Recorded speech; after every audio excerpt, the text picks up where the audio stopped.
I was like going to bed as it was ending. Svita, Joe Stats guy, was doing stats for the game for ESPN, and so he had to get from Detroit to San Diego, and I texted him to make sure he got there. And then as I'm going to bed, I go, "My goodness, this was fast." He's like 2:09. My favorite thing now because I've been listening to games on the radio here and there, is the first pitch on radio. Not ESPN radio, only local radio. Do you hear the whole press box? First pitch, 2:07 p.m., temperature 73 degrees. And Freed on Tampa Bay goes, first pitch, 2:07, 74 degrees. And you can hear it, and I love it. I don't know why. It just cracks me the hell up. It's one of those little baseball quirks they do in the booth or in the press box every game. Well, we always did enjoy first pitch of spring training when the Twins or Red Sox would announce the temperature in Fort Myers and then the temperature in Minneapolis or Boston at that moment as well. Yes.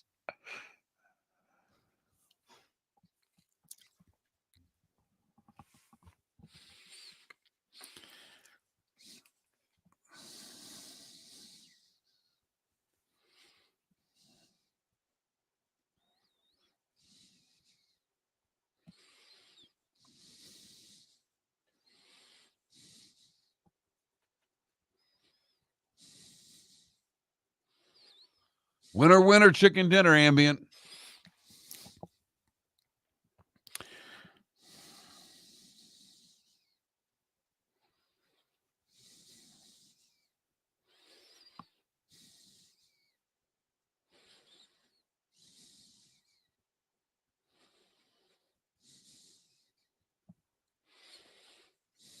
I was going to do it over the weekend. I didn't. I texted Roy yesterday just to see how he came out. He barely came out okay. Water right up to the house. In Tampa? Yeah. Oh, they got it bad. Sarasota, Kessel's, he's got a place he rents in Siesta Key. That got trashed, he said. I mean, that thing worked from Fort Myers Beach all the way up through where it hit.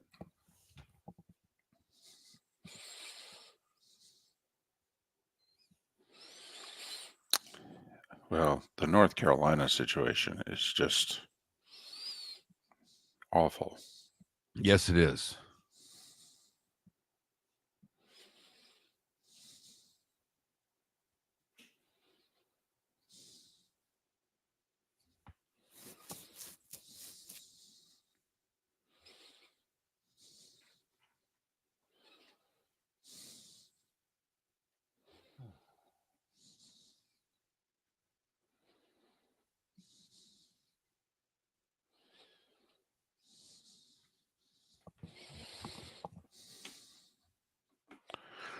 Both of y'all teams did win, which you know how it is. You're happy to make the playoffs. And then when you make the playoffs, you're like, could we just have a little success? Just a little. And then, of course, once you have a little success, you're like, oh, hell, let's get greedy.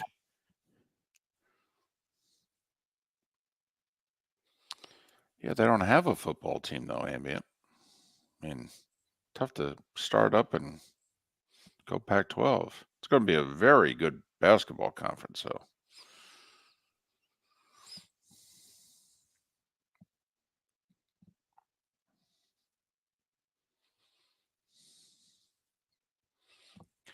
Got a little worrisome in the ninth in Houston, though.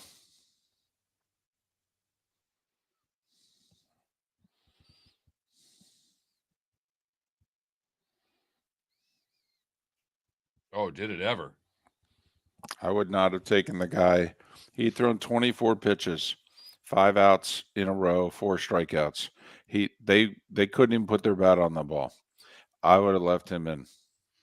I know he would have been unavailable for game 2. It's a best of 3, man. You get the horse into the barn.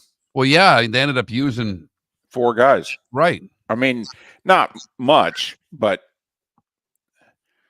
the guy they ended up using to close the game would have probably started today had they not used him. So see that. Yeah, I All right, would. here we go.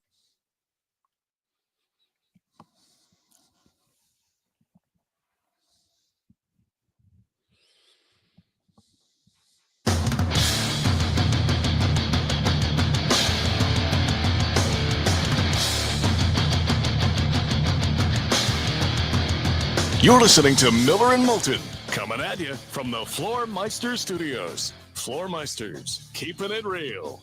And now, here's Mark Miller and David Moulton. Top of the morning to you on this hump day. We've got a good, fun, busy show lined up for you, but first things first. How the heck are you, Miller and Moulton? MillerandMoulton.com, Miller_Moulton on X. Fired up on this hump day. Got to sleep in my own bed last night. That's always a good thing. I paid a lot of money for it. All right, it's nice to know what city I'm in. Mark coming at you from the 239. I'm coming at you from the 904. Miller and Moulton on this Wednesday. Good morning, Mark. How are you? I'm doing great, David. Like you, even though I didn't travel, I got a good night's sleep last night. Fired up, watched a lot of baseball yesterday. Did not take in the Padres-Braves game. 3 was enough for me. I watched the early parts of it. It was 3-0 when I went to bed, and I said, that's it. I'm getting a good night's sleep tonight.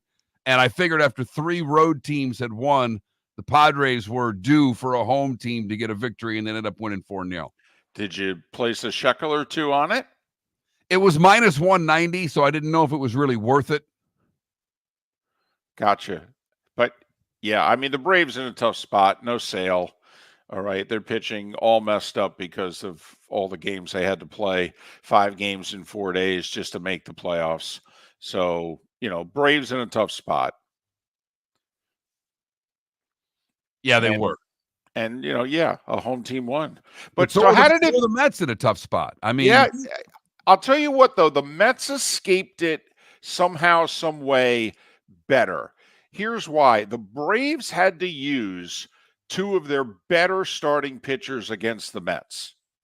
The Mets actually used their number 5 starter and literally a guy who was sitting home in Florida.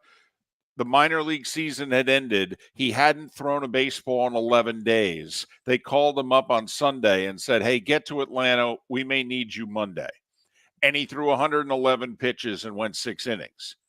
All right. So the Mets actually went to Milwaukee with their starting pitching, Mark, in not nearly as bad a shape. They actually have 4 regular starters perfectly lined up on normal rest for the 3 games in Milwaukee. And then even if they advance, they've got the guy who's probably pitched the best for them in the second half of the season lined up on full rest to go game 1 against the Phillies. The Mets, for whatever reason, the way it worked out, in a much better pitching situation than the Braves. And yesterday took advantage of that because their starter goes deep into the game, even though he gave up 4 runs. But they needed it because that bullpen was taxed. I'm laughing not at anything that you said that was wrong. I'm laughing at where we are in 2024, that Luis Severino going 6 innings is going deep into a game. That's where we are nowadays. It is. That's a quality start, David. I don't know what to tell you. It's sad, okay, but that's where we are, and it's true. All right. I mean, listen, I'm conditioned too. I text you. I thought they'd pull him 92 pitches after 5. I said, oh, well, he's done. And they sent him back out and said, yeah, I don't know. You look good that last inning. Let's see how many outs you can get in this inning. And it turns out he got all of them. Huh, I'll be damned. So, but how did it feel? How did it feel? You make fun of me. This is the baseball hour during the regular season, but now it's playoff baseball. Oh, yes. And your team is invited to the party. How did it feel yesterday? David, I went through a huge run of emotions from excitement to jubilation to freaking the you-know-what out in the 9th inning. Why? I had all of it. I had to make a couple of runs, 1 to pick my daughter up from school, 2 then to take her to gymnastics. So I watched, I listened, I watched and I listened, and I was listening as if I was there. I was in the car, locked into the game, cheering at stoplights, clapping. I almost honked the horn once. I was so excited. There we go. Now, see, that's good. You got the fever. Got a bunch of texts when the game ended. The one that shocked me the most was from my 80-year-old mother, who said, I watched my first baseball game in 10 years. Oh my God, this was great. Go Tigers. Detroit's on fire right now. Wow. All right, Mom. Here you go. And that's pretty much baseball's core demo, but that's a whole other story. Got that right. But yes, being in Detroit for a day and a half, Detroit is on fire. And, it was good to see because obviously we're a football crazed country. And we were at Monday Night Football, which is a big deal in Detroit. They haven't gotten a lot of prime time games until very, very recently, because we all know how they had struggled mightily for the 20 years beforehand, et cetera. So they one of those cities where, oh wow, hey, we got the primetime game. The country's watching us. We're excited about this. And it was an off day for the Tigers. No, you could tell. You could tell walking around outside. Oh, no. Even going to a Monday Night Football game, how many people were wearing Tigers stuff? It was like, oh, yeah, this deep down. This is, we talk about New York City all the time. All right. New York City is not a football city. New York City is a baseball, basketball city. And you might flip it.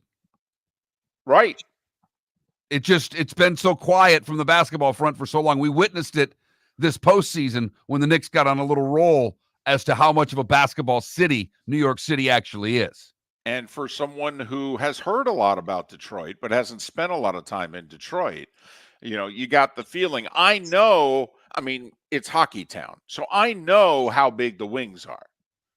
Right. And the Wings are on the cusp of breaking through the way that the Lions have and that the Tigers just did. Okay. So, but Mark, I had the feeling, okay, that, oh, wow. Yeah. The Tigers, after all, are the oldest franchise in the American League. Oh, yeah. This is a Tigers town. Oh, yeah. And a Tigers state. Too. That's, you talk about the Twins all the time and their great radio network. The Tigers have a monstrous radio network. Sure. It's a big state with the upper and lower peninsula. You've got a lot of people who spend their summers watching and listening to the Detroit Tigers. So the Tiger fan is there. In fact, the last time I was in Michigan, I think I remember telling you this story, and I don't know if I did on air. We're sitting in a little bed and breakfast hotel and went to have breakfast or lunch or whatever the hell it was. And there were 4 women in my mom's demo. And what are the 4 women talking about? They're talking about the Tigers. It was a July morning and they're talking about the Tigers game. And I just sat back in my chair and I went, I'll be damned. You almost wanted to pick up the tab, didn't you? You're just like, you know what? I came close to sitting down with them. And listen, if we were together, we both would have pulled up chairs. You damn right we would have. On either end of the table. It would have been, ladies, we've been waiting for somebody to talk to about this. And you're our table. So, baseball playoffs underway. But 3 road teams winning. The Royals winning a close one in Baltimore, 1-0. You talked about Corbin having to get the win. He pitched great. Yeah, he throws a 5-hitter, 1 run through 8. And they lose? Yep. Ooh. Yeah. Well, not only that, remember, they got swept last year by Texas. This young group of Orioles, they made the postseason 2 years in a row. They're 0-4 right now in the playoffs. They haven't even won a game yet. And just like last year against Texas, the young players not hitting. It's got to be frustrating as heck. You're like, man, I know we're talented. I know we're better than this. But if we don't prove it, then what are we?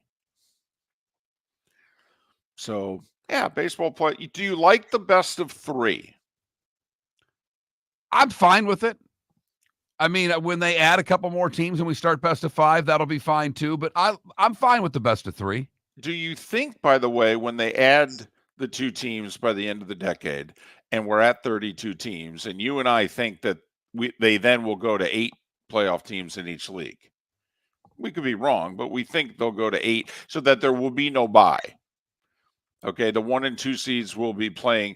Do you think it remains a best of 3? It should. I don't think that it will. Because typically the shorter the series, the better chance for an upset, and you want to reward the teams over 162. So I think they will go best of 5. And to me, that would be a mistake. It would be like when the NBA made the first round. 40 years ago, the first round was a best of 3. And then it was a best of 5. And then, oh my goodness, we had a couple of big upsets in the mid 80s and through the 90s in which, a top seed or 2 got knocked out, and they're like, oh, well, we got to make this a best of 7. And it's like, oh, come on. No, you don't. No, you don't. You're taking away all the drama. That game 4, when the road team would go on the road and split the first 2 and come home and win game 3, that game 4 in a best of 5 when the favorite is facing elimination, that's good stuff right there. When it's a best of 7 and the favored team's down 2-1, it's like, wake me when the other team gets to 3. So playoffs underway, and they'll first round will could wrap up today, likely will wrap up tomorrow, and then the division series begins Saturday. I will say the thing I love about the best of 3 is that it's Tuesday, Wednesday, Thursday. Yeah, boom, boom, boom. Let's play these games. Let's not have any off days. Let's get right after it. And I think that's a great thing. Did you see where the Phillies are playing a simulated game today? They're bringing in umpires. They're bringing in music. Okay. They're having 2 captains essentially act as managers, and they're picking the team, and they'll play a simulated game today to try to stay as sharp as possible before they play on Saturday against the winner of the Mets-Brewers series. So, what do teams do on their days off when they don't normally get them? In the Phillies case, well, they're playing a simulated game. Umpires and everything. That's the part of it that I love. I'm surprised Philly just didn't open the doors and let the fans in. I don't know if they are. I didn't see that part of it. That would be great. Because the Philly fans would show. Yeah, heck yeah. What, go to work? Or go to a simulated game? Come on. What would we do? Miller and Moulton, a great show lined up for you. We'll tell you all about it. The starting 5 is 25 minutes away. Are you suffering from neuropathy? Do you experience stabbing pain, numbness, tingling, or burning in your feet? Are you tired of sleepless nights and avoiding life due to pain?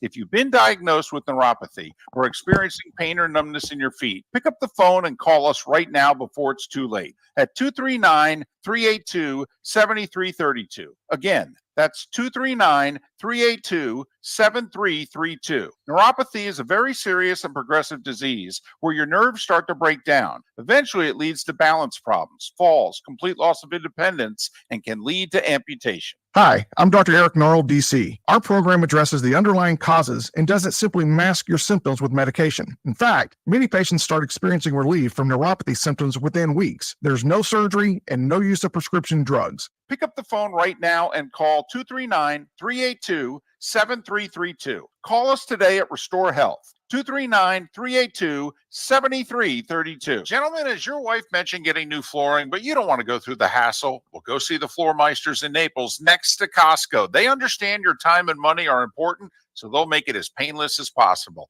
With a huge in-stock selection of carpet and Cortec, they can get you the floor your wife's been asking for. They carry wood, vinyl, carpet, and tile. If you do it yourself, no problem. They can handle that as well. So go see TJ at the Floor Meisters and tell them, just keeping it real. American Paint Supplies, for nearly 30 years, is your one-stop shop for all your coating needs. If you are a designer, a contractor, a professional painter, or a weekend warrior, American Paint Supplies is the place where experts go to get expert solutions. At 6100 Shirley Street in Naples off of Pine Ridge, American Paint Supplies delivers the best solutions with the best products with the best support. Meet Gene and his team today at American Paint Supplies. Call 239-566-2700. That's 566-2700 or online at AmericanPaintSupplies.net. This is Miller and Moulton.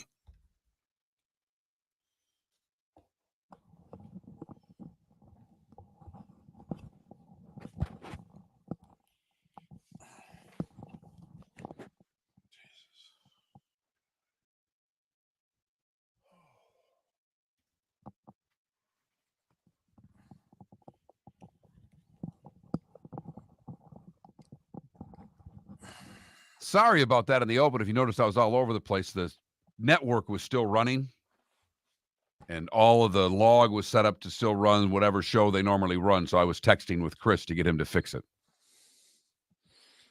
Gotcha. And he did. Okay.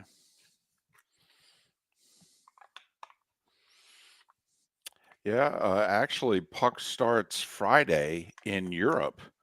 Devils and Sabres play Friday, Saturday in Europe, and they count in the standings. All right. Just a quick Miller and Moulton poll question.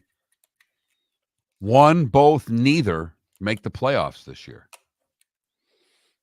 Sabres, Devils. One.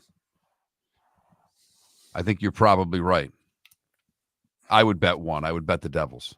Yep, I would too.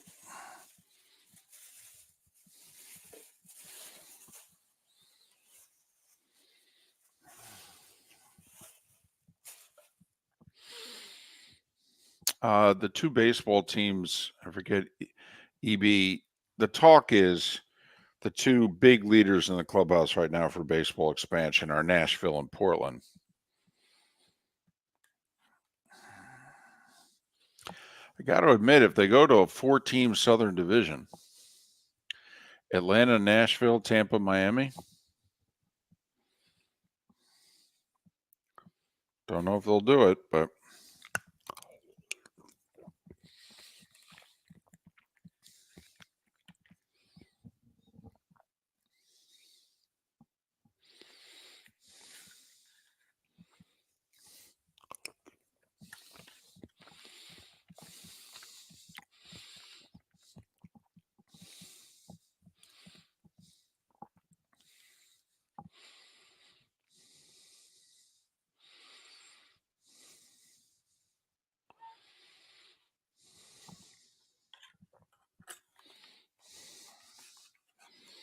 now, are you still going to be a fan of the Utah Hockey Club when they give themselves a name, or do you just like them because they're calling themselves Utah Hockey Club? Oh,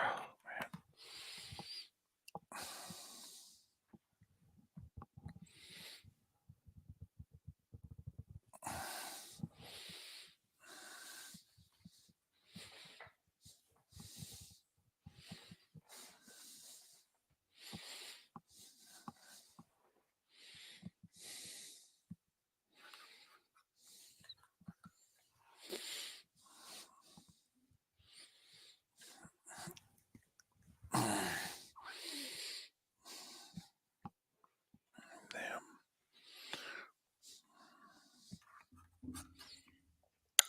What are you thinking for a poll question? You got anything in your brain?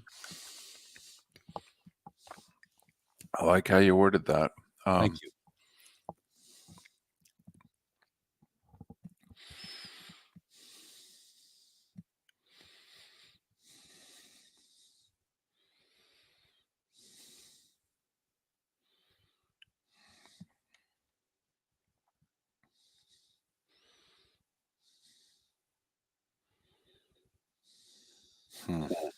No, not yet.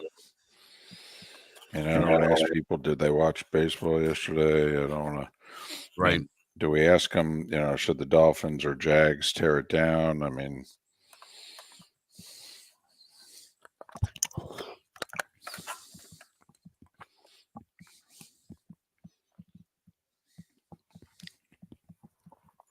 I don't mind the Dolphins angle. Okay.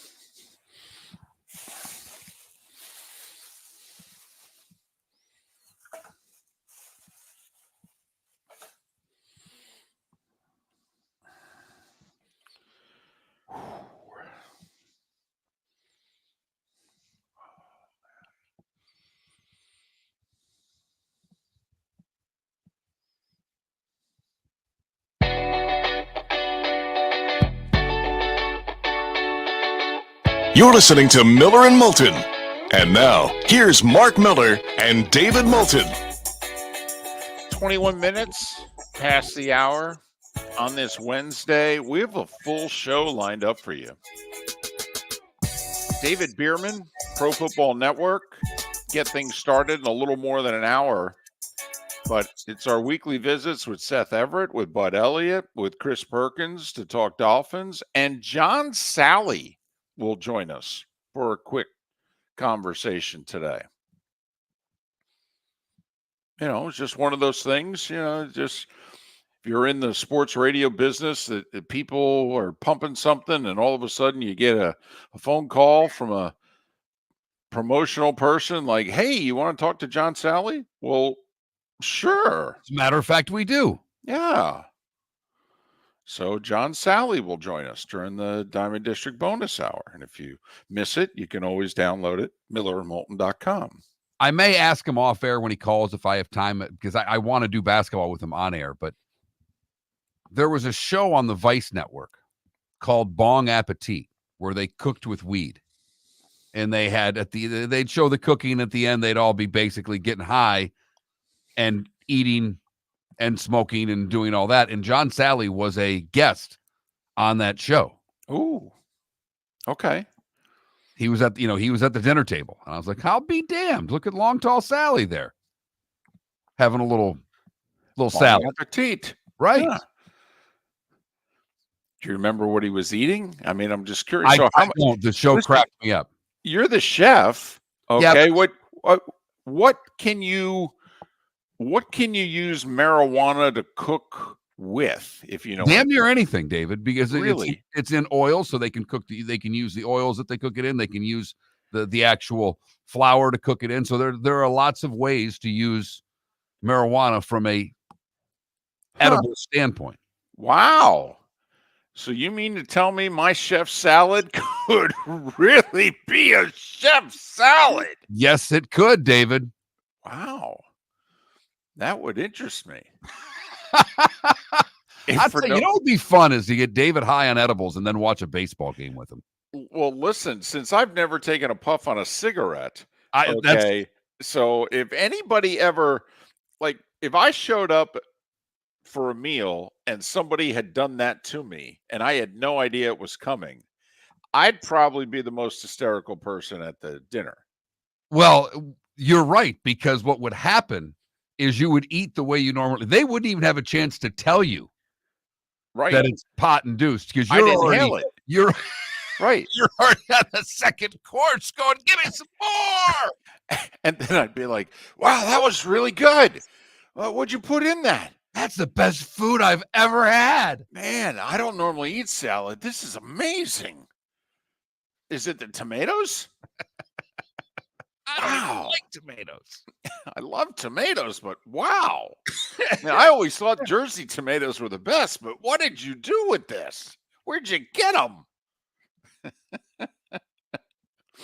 Hey, I got a question. So Davante Adams is apparently available. Yes.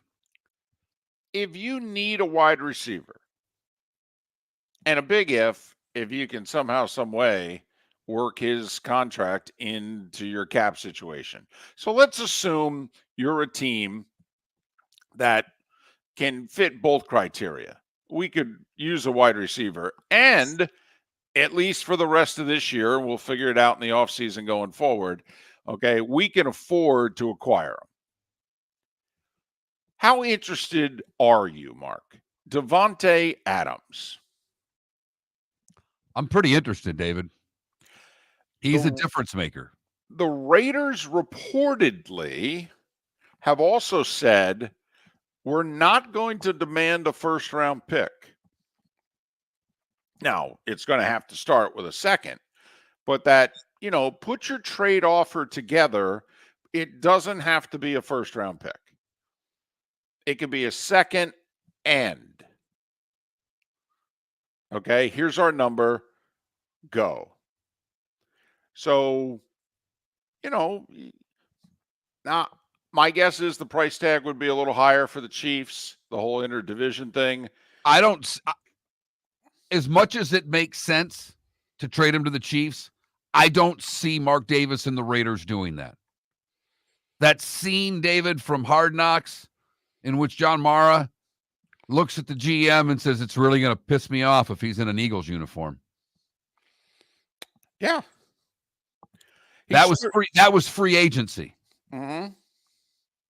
Now, just for the record, he's 31 years old. He turns 32 right before Christmas. So that's the Davante Adams you're acquiring. You're not acquiring the guy from 3 years ago when him and Aaron Rodgers were tearing up the league. You're acquiring 31, 32 before the season's over, Davante Adams. And so obviously you're acquiring him not just for this year, you're probably acquiring him for the 2 years following. So then you're getting 32 and 33-year-old Davante Adams, which does not make him, ancient. It doesn't mean he can't produce, but I just want everybody to know who it is you're acquiring. And with the Raiders here the last couple of years, it seems as if he's gone into the witness protection program, where he's still a very productive receiver, but his quarterback situation is, hasn't been as good as it was in Green Bay. That is the ultimate understatement right there. First off, who? To me, you've got to start with the who's. Well, the obvious one is the Jets. I mean, it is. First off, Rodgers wants him. Secondly, Adams wants to go with Rodgers if he can. Third, they need a second wideout. They do. I mean, Wilson's the only one, and Wilson and Rodgers are not on the same page also. I mean, he's more comfortable with Lazard. If you're the Jets, do you really want Allen Lazard to be your number 2 wide receiver? That's a solid number 3 wide receiver. Okay, and now imagine if Garrett Wilson would never see a double team again because Davante's on the other side. Now think about it. Davante Adams, Wilson, Lazard, Breece Hall coming out of the backfield. And that tight end's done a nice job for them as well. So, I mean, that gives them a slew of opportunities for Aaron Rodgers to distribute the football. Yeah. So now here's, to me, where it gets interesting. Does Joe Douglas actually send Reddick to the Raiders? I'll give you a second-round pick and take this headache off my hands. And you don't even have to keep him, but then you trade him. You make the deal with whoever you want to make the deal with. See, in Douglas's case, he gave up a future third-round pick for Hassan Reddick. So if he's going to trade him, he's at least got to get a third back. He's got to save face. Not if he unloads them to the Raiders. And the Raiders, basically, he could be the throw-in in the deal. Give me a 2 and Hassan Reddick, and I'll trade Reddick for a 3 and a 5. Or I keep him and have him lined up on the other side of Max Crosby, and we can actually go get Patrick Mahomes. We can put his on the ground with Crosby on one side and Reddick on the other. If not the Jets, who? Because I know the Jets make the most sense. I've seen the Packers, going back to the Packers because they need another receiver. Well, especially with Watson hurt again. By the way, that would be funny if a few months later, both Josh Jacobs and Davante Adams end up in Green Bay.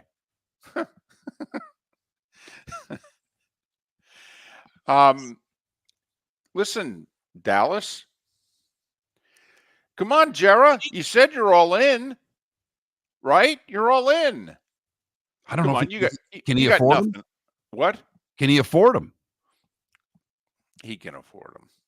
No, I just mean cap-wise. Can they?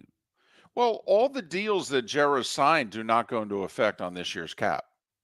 They're all, with CD and Dak, they're all future years. So, you know, they should be in play. And Jarrett's got the cash if he needs to rework a couple contracts to fit him in. Now imagine Devontae Adams, CD Lamb. That's a problem. That is a problem. Yeah. That's a big problem. Remember, are you all in, Jarrah? Mark, you and I, we're all in.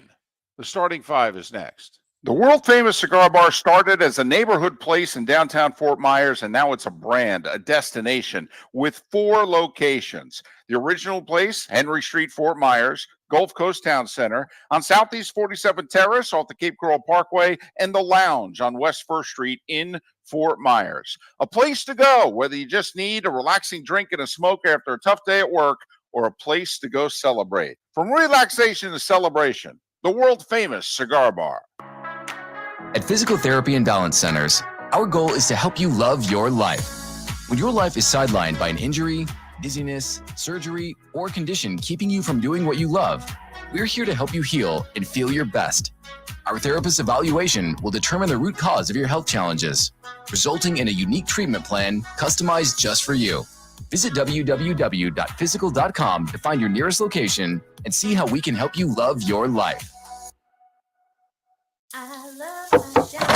Honey, you want to come out? I haven't seen you since Glass Doctor installed our custom shower enclosure. No thanks. Well, you can't keep eating breakfast in the shower, and laminating your magazines is getting expensive.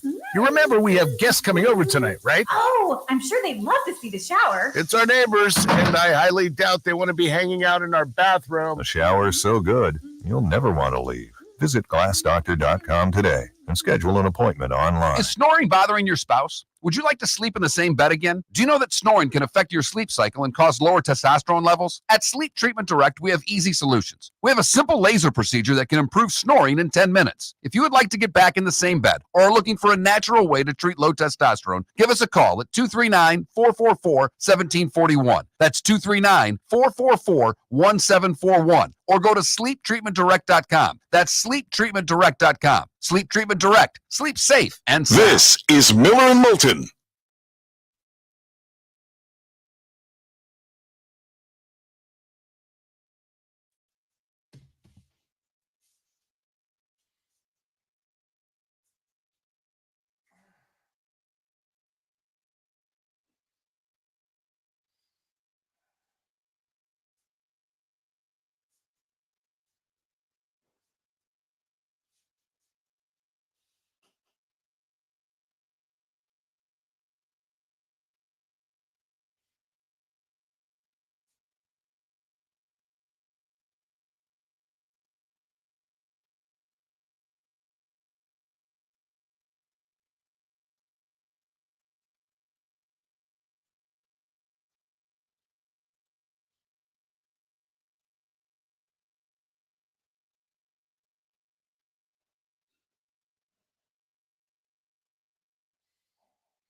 Shoulder giving you that big of a problem? Wow.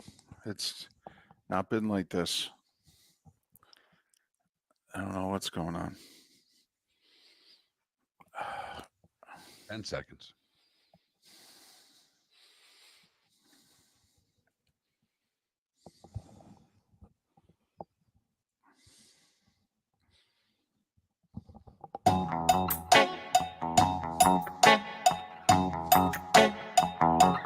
You're listening to Miller and Moulton. And now, here's Mark Miller and David Moulton. 22 minutes before the hour. Top of the morning to you. How the heck are you? We're Miller and Moulton, MillerandMoulton.com, Miller_Moulton on X. David Bearman, Pro Football Network to get things started. 1 hour from now, Seth Everett, Bud Elliott, Chris Perkins, John Sally, all to come on the show. Right now, it is time for The Starting Five. 5 big stories you need to know. Here is the Starting Five. We begin with baseball, which we hardly ever do in this football-obsessed nation. But the playoffs got underway yesterday. 4 best-of-3 series. It was good to be the road team. It started in Houston. The Tigers scored 3 in the second, sent the best pitcher in the American League out, Tariq Skubal. He threw 6 shutout innings. Little surprised he didn't pitch a 7th. Then they brought in a reliever who was dominant, faced 5 guys, struck out 4 of them. So, of course, they took him out. You know, it's modern-day baseball and all. And then needed 3 pitchers to get the final 4 outs. And the Astros scored a run in the 9th and had the bases loaded and hit a liner to first. But Detroit held on 3-1. They have no idea who's pitching for them the rest of the series since they used the Game 2 starter to get the final outs of Game 1. Which is another reason, A.J. Hinch, why the heck did you take the guy out who was mowing him down? So what? He throws enough pitches. He's not available for Game 2. Okay? It's 1 game at a time, baby. Come on now. But Game 2 today, 2:30, ABC. I'll let you question A.J. Hinch. The Tiger fan in me says, I'm going to let him do whatever the hell he wants. I It's know. been working pretty well since early August. Yeah, that's true. That's true. They're like 32-13 in their last 45, and that includes mailing 2 in against the White Sox over the weekend. Meanwhile, classic pitching matchup in Baltimore. Cole Regan, Corbin Burns, scoreless to the 6th. Bobby Witt Jr. with an RBI single, and that was it. Regan, 6 shutout innings. Burns, a tough luck loss. He gave up just 5 hits in the 1 run and 8. 1-0 Royals over the Orioles. Game 2 later today. Then the National League playoffs got underway in Milwaukee. Back and forth early. 2-0 Brewers, 3-2 Mets, 4-3 Brewers. Then the Mets with 5 in the 5th. And the Brewers didn't have a base runner in the final 5 innings of the game. Well, you know that vaunted Mets bullpen always can Right. just shut a team down, David. You've been watching it all year. I don't know why you seem so surprised. So, full disclosure, Mets score 5 to go up 8-4. Mark texts me and says, how many more do you need to feel comfortable? What did I say, 3 or 4? Yeah. Yeah. And I wasn't being flippant. I was asking a serious question. And I gave you a serious answer. I was thinking, can we get to 11? All right, if we get to 11, I think we can hold this sucker down. Well, with 3 road teams winning the first 3 games, I get a text from Mark during the starting lineups of Braves Padres that says, don't you have to load up on the Padres? I mean, the road teams aren't going to win all 4 games, right? And I'm like, absolutely.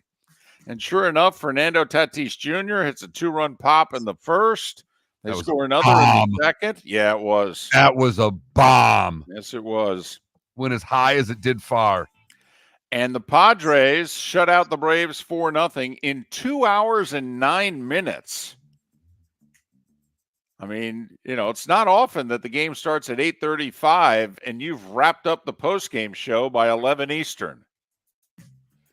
So the Padres, the lone home team to win game 1, games 2 of all 3 series later today. It's a best of 3.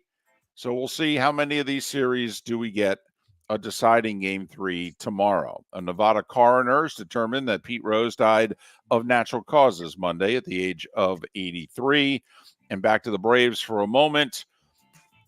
Everything they said about Chris Sale turned out to be the truth. They did not even put the future Cy Young Award winner in the National League on their wild card roster. He's not even eligible to pitch against the Padres. Teams submit a new roster for every round of the playoffs. So if by chance the Braves beat the Padres and head to Los Angeles, we'll see if they put Sale on the Division Series roster, which is a best of 5 that starts Saturday. NFL. So it turns out Davante Adams has finally had it, enough to the point to say to the Raiders, I'm okay if you trade me, which is good because the Raiders apparently are okay if they trade him.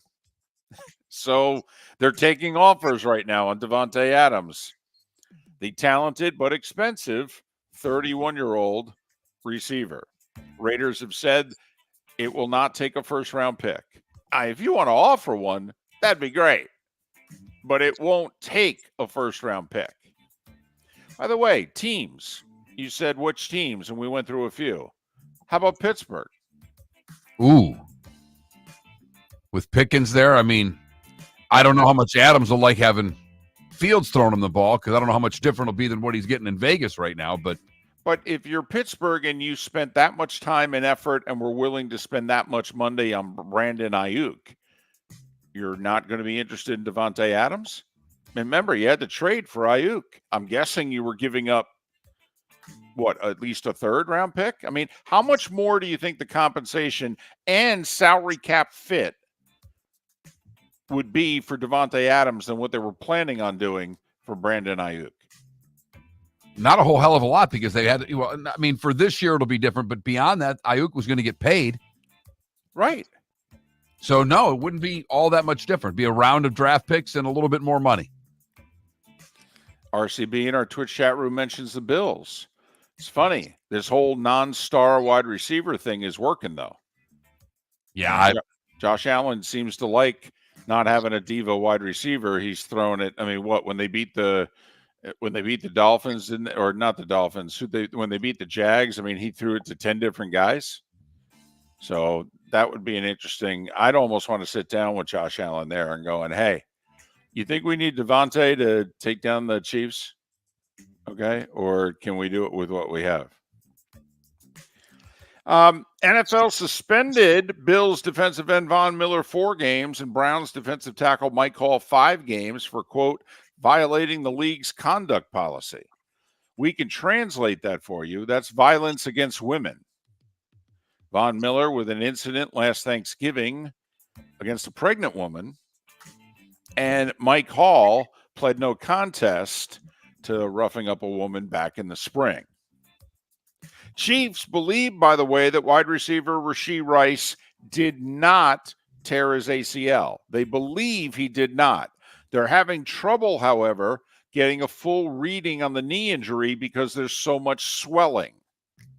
They certainly think he's going to be out into November, best case scenario. Realistic scenario, Thanksgiving to early December. But they really don't know right now the extent, but they cannot determine that it's a torn ACL. So there. Cowboys put defensive end DeMarcus Lawrence on injured reserve, not season-ending IR, just minimum 4 weeks IR. He suffered a Lisfranc injury to his right foot in the Thursday night win against the Giants. They expect at least 4 weeks, more likely 6 to 8 weeks that he will be out. And the Dolphins with a little bit of good news. Odell Beckham returns to practice today. First time he'll practice with the Dolphins. I got to admit, what's wrong with him? He played in the AFC Championship game with the Ravens, was healthy, and has been out injured and on the PUP list the whole summer and now into the fall. I don't understand. Honestly, could somebody tell me what's wrong with Odell? Last time we saw him, last game he played in, he was healthy. But anyway, when a team activates somebody off the PUP list, they have 3 weeks to put him on the roster. If they don't, he's on injured list for the whole year. So the clock has started on Odell Beckham and the Dolphins. I mean, in theory, he could play Sunday against the Patriots. But Odell cleared to practice. College football news, UTEP officially joins the Mountain West, but not for 2 years. Gonzaga officially joins the Pac-12, but not for 2 years. Gonzaga does not count as a full-time member because they don't play football. It will make, by the way, for a really good basketball conference. I mean, you got San Diego State and a few others. I mean, Pac-12 basketball, and they're into basketball, Rockies and West. Just saying, it's going to be a really good conference. Texas State said no to the Mountain West. They said, no, we're going to stay in the Sun Belt. Some people think it's the $5 million exit fee that maybe deterred them from leaving. Some are saying they're actually getting better offers. We'll see. Big Ten and SEC going to meet next week. Going to discuss 2 things. Scheduling, and then Sankey and Petiti, the commissioners, they're going to go have dinner, and they're going to talk about how much more strong arming do we need to do to the committee. When we go to 14 teams, what's our minimum? And, Mark, you have to think that the Big Ten and the SEC are going to look at the rest of the college football world and say, we get a minimum every year of 4. Oh, without question. 5 would be a really difficult ask. You got the Big 12, the ACC, the Group of 5, Notre Dame. I mean, that would be saying that basically, if Notre Dame qualifies, every other league's a one-bid league. But if you go 4, okay, you could look at the ACC or the Big 12 and go, hey, listen, you can get 3 teams in. And if Notre Dame doesn't qualify, you could actually get 4. So don't you think that's going to be the minimum ask going forward? 100%. 100%. And I love that they decide to have meetings and then they'll let the committee know what they decide. Yeah. Yeah. Well, because you know what they're hanging over the committee's head. We can always break away and do our own thing, Have you seen the TV ratings so far this year? Do you know what games people watch? Did you see the Alabama-Georgia rating, by the way? 12 million. Highest rated game on the ABC ESPN regular season, ABC ESPN family and networks in 7 years. Got to go back to the season opener, Alabama-Florida State, when it was like 1-3 in 2017. The game that broke Jimbo Fisher in the Florida State program because Alabama beat them up and they never recovered. And speaking of Florida State, they're 1-4. They're losing recruits like crazy. They just had another 4-star top 300 wide receiver decommit. They've had like 4 of those. And the good news, though, is the quarterback's injured and he can't play, which is good because when he's healthy, he's shown he can't play. So DJ Ukulele, and I know that's not how you pronounce it, but just come on. He's going to be out for a few weeks. And Brock every Glenn, time I come close to having that name saved in my brain, right? You go DJ Ukulele, and I just have to go DJ U because I'm not even going to try after that. Right. And I know I'm being obnoxious, but when you've played as badly as him, I don't think it's good. Listen, if I was as bad a talk show host as he is a quarterback, then I have to accept that people can pronounce my last name wrong. Okay. I at least think I'm good enough that you can pronounce my name properly. I'm not asking for much more than that. Okay. When DJ Ukulele was at Clemson, I had to pronounce his name properly. When he was at Oregon State, I could argue I had to pronounce his name properly. The guy who's at Florida State, no. We can make fun of you. You're getting paid, by the way. We can make fun of you. WNBA playoffs last night. Semifinals. They've won the last two titles, and they're in danger of getting eliminated. Top-seeded Liberty beat them 88-84. They're up 2-0 in a best-of-5. Series now shifts to Vegas. Minnesota even their series against Connecticut with a 77-70 home win. So there you go. By the way, Caitlin Clark's last playoff game did $2.5 million. So far, WNBA playoffs without Caitlin Clark, highest rated games, 932,000. That was a Sunday against the NFL, and they did nearly 1 million people. Mm-hmm. It's pretty strong. I agree, but just the impact of her, though. When she played 2 Wednesdays ago, $2.5 million on cable. I understand. Right. So there you have it. 7 minutes before the hour. That was the starting five. 5 big stories you need to know here on Miller and Moulton.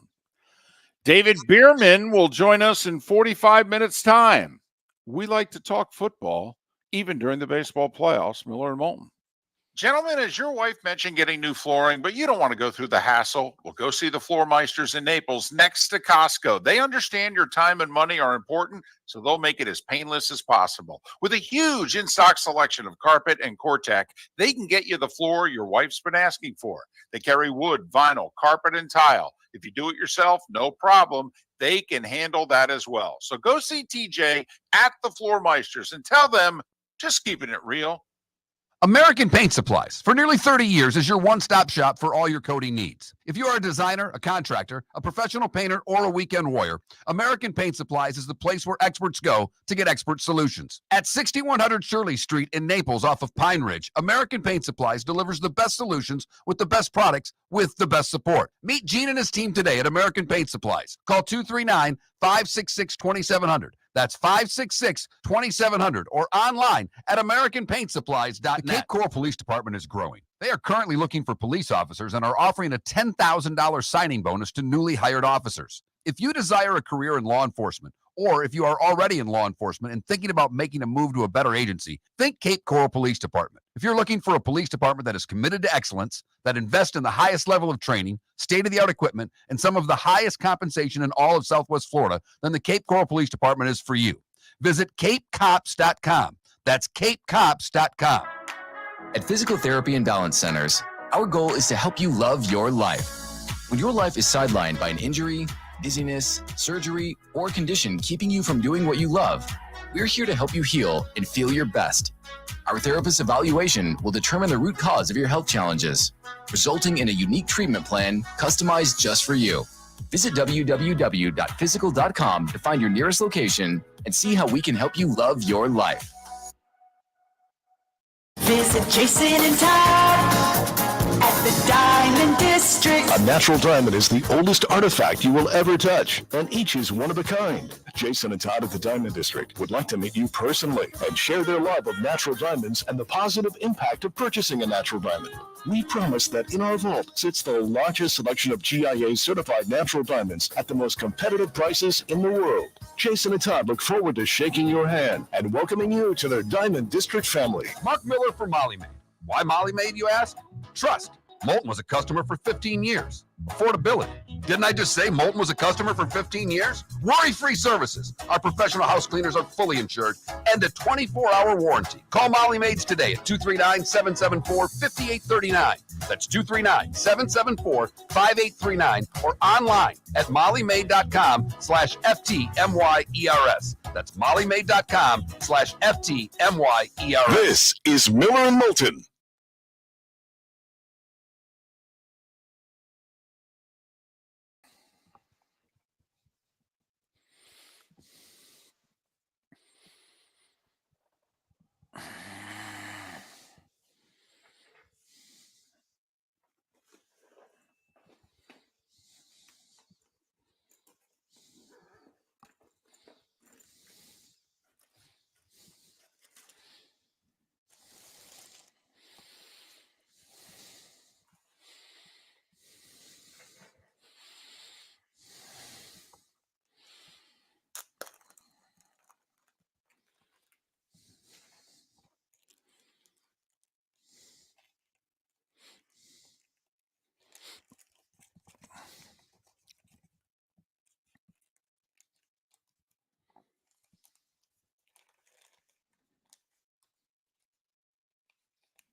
Everything okay? Yeah, just a couple of little things that, like the way I load the podcast just changed today, unannounced. No, we're good. Who did that? I don't know, whoever sets up it's just a different computer setup. Like I've just been used to a certain way and it was a little different. Why do you ask? No, I'm just curious. That's all. I'm Okay. just curious who could Oh, change that. I just think whoever runs that website changed the way things are done. Just it was a little different.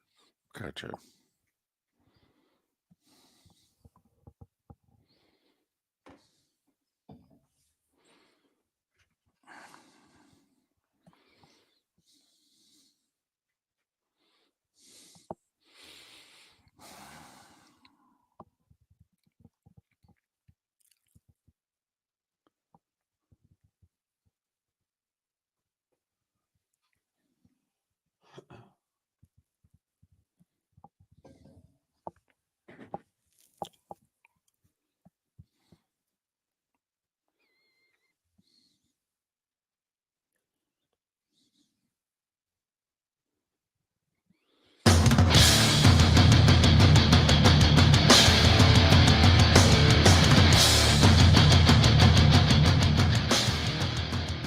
You're listening to Miller and Moulton, coming at you from the Floor Meister Studios. Floor Meisters, keeping it real. And now, here's Mark Miller and David Moulton. Hour 2 of Miller and Moulton on this hump day. We get over it together. Miller and Moulton, millerandmoulton.com, Miller_Moulton on X. David Bearman, Pro Football Network. We'll talk about the league at large. And we're at the point where maybe some guys start getting traded. Devontae Adams has said to the Raiders, you know what? I'd be okay if you traded me. And they said, well, good, because we'd be okay trading you. So there. And then it makes you wonder, it's been mentioned in our Twitch chat room. It's been mentioned elsewhere. I mean, if you're Atlanta, the new regime doesn't seem to be using Kyle Pitts any differently than the old regime. And if that's the case, I mean, what are you doing with him? And would somebody take a flyer on him? I believe he's in the final year of his rookie deal because I don't believe they picked up his 5th-year option. All right. I mean, considering how infrequently he's been used, if they did pick it up, I'm surprised. But this is his 4th year in the league. And this guy was supposed to be a unicorn. Yeah. He's supposed to be a difference maker and has, whether it's some of him, whether it's Atlanta, whatever the case may be, has been on the witness protection program for much of his NFL career. Yeah, as a receiving threat, he was supposed to be as good as the elite receiving tight ends in the league over the last 15 or so years.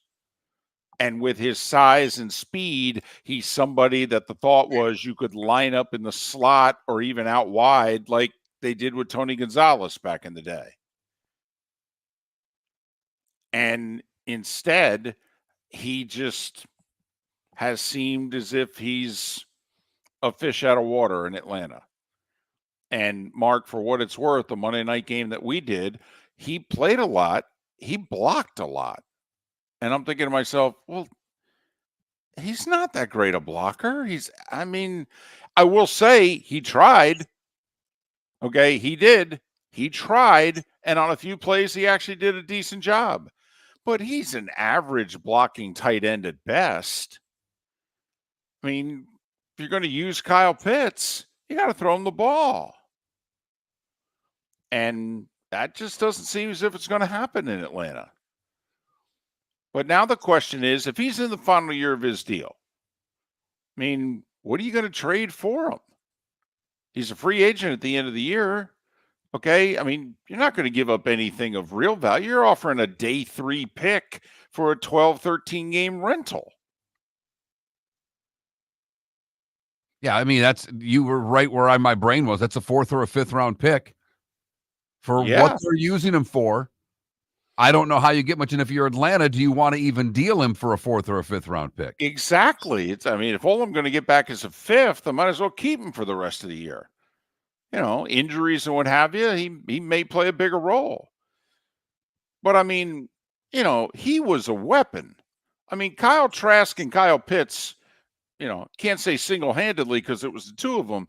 But I mean, Kyle Pitts basically beat Georgia. I mean, they couldn't cover him. That and the fact they couldn't cover the wheel route. Dan Mullen ran the same play 6 times. Georgia still hasn't covered it in that game, which to me is great play calling. If you call it and they don't stop it, well, call it again. But even further, some on Atlanta, David, I don't see, everybody's, trade Kyle Pitts. That's great. Atlanta's trying to win a division. Draft picks for next year aren't in what Atlanta's looking for. And by the way, I was wrong. I'm shocked. They did pick up his 5th-year option. So I will say he has more trade value because you're acquiring him for this year and next, although his 5th-year option is pricey, top 10 pick of the draft. But I do think Atlanta now would get more for him because he's not just a rental for 2024. Okay, so a third? No higher than that. No higher than that. And again, if you're Atlanta, what's your incentive to deal a guy? You're trying to win a division. Mm-hmm. I agree. Now, trade him in the offseason, that'd be a different story, but the money's already on the books. Right. You only get so much cap relief for this year.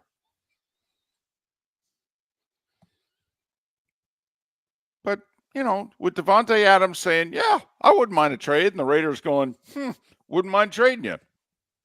It just kind of leads us to think, because the trade deadline comes up pretty quickly in the NFL. Comes up in like a month. They keep pushing it back, but not at the rate that we would push it back. We would get it to pretty close to Thanksgiving, maybe even the Tuesday after Thanksgiving.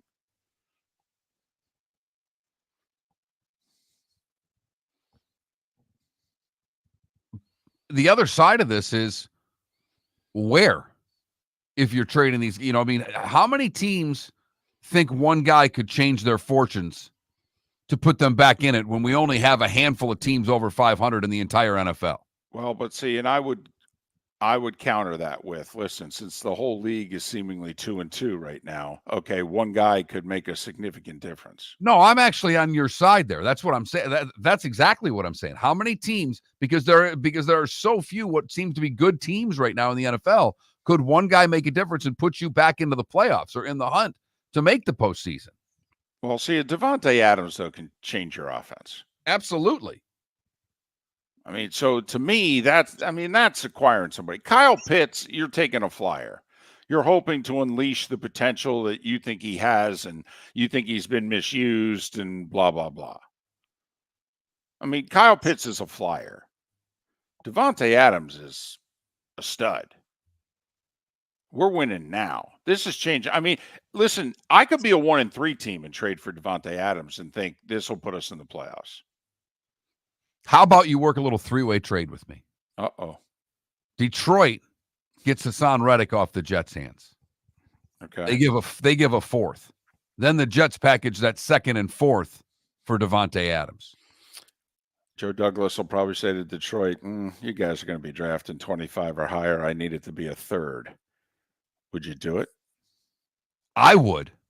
I would too, because I'm all in.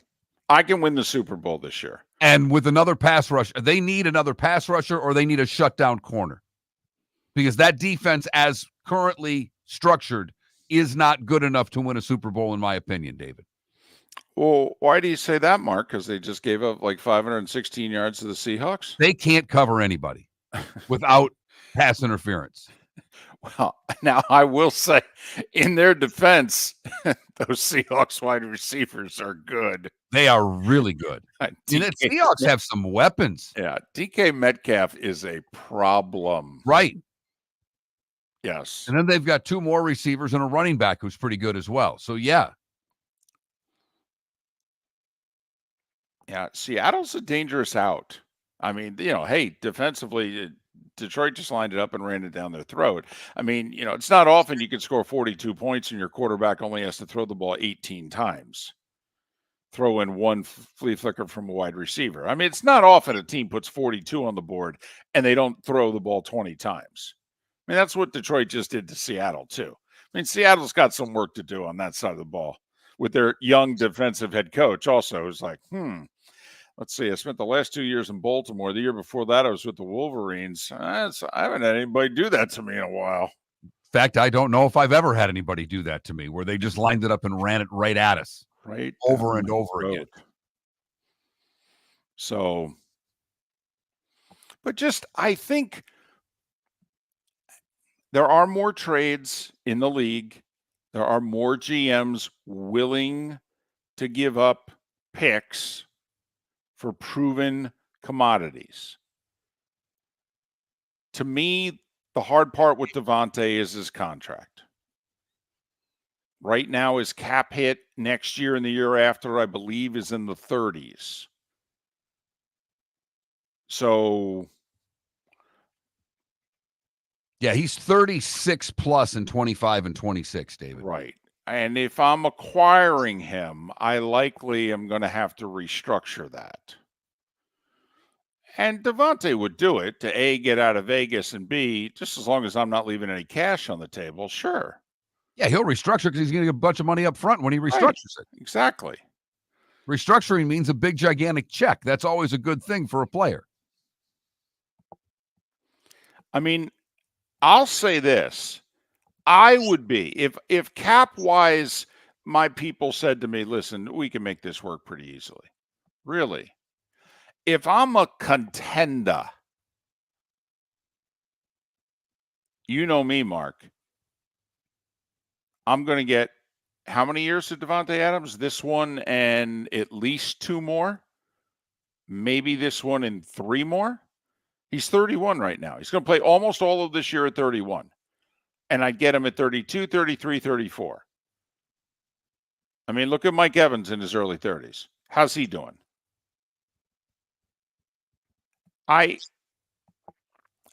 If I'm drafting that late, you know where I'm going here. You know where I'm going. If it took, there's others who have offers of a second and a third, a second and a fourth, and what have you. I mean, so if the Chiefs called and offered you a 1, you'd take it, is what you're telling me? Yes. I mean, that's ultimately where you're going with this. You're darn right I am. This is the Kansas City Chiefs, who desperately need a receiver. Yeah. And making a trade inside the division to a team that they hate one another. But also, I'm thinking about the Cowboys. You keep saying you're all in, Jera. You want to be all in? By the way, you can get a pick back from the Raiders. It doesn't have to be just you give up the 1 and get nothing back. Okay, you get some mid-round stuff back. But seriously, I mean, you're trying to get over the hump. What you have has not been good enough. You've brought Dak and CD into the playoffs the last 3 years. How's that working for you? You got 1 win. Imagine your offense with Devontae on one side and CD on the other. And a really solid tight end. I mean, teams would be tempted to play dime against you. That's how dangerous you'd be. But certainly you wouldn't see more than 6 in the box for the next 3 years. Just saying. Which would help because you can't run the football. Right. So just throwing it out there. We'll throw more out there with David Bearman coming up in 25 minutes time. Seth Everett, Bud Elliott, Chris Perkins talking Dolphins. John Sally's going to join us in the Diamond District bonus hour. It's a fun little show we got on this hump day. Baseball playoffs underway. Hockey begins Friday. Wow. It's like it's a great time of the year or something. Wonderful time of the year. Gentlemen, as your wife mentioned getting new flooring, but you don't want to go through the hassle, well, go see the Floor Meisters in Naples next to Costco. They understand your time and money are important, so they'll make it as painless as possible. With a huge in-stock selection of carpet and Cortec, they can get you the floor your wife's been asking for. They carry wood, vinyl, carpet, and tile. If you do it yourself, no problem. They can handle that as well. So go see TJ at the Floor Meisters and tell them, just keeping it real.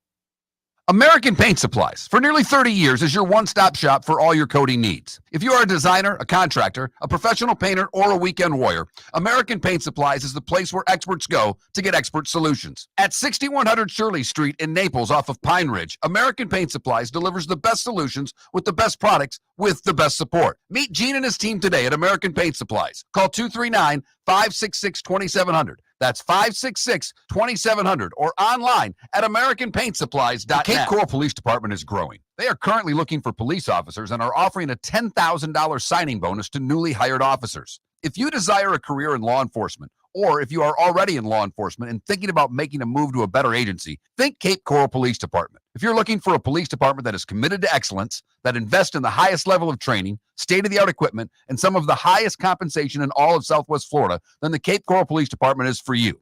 Visit CapeCops.com. That's CapeCops.com.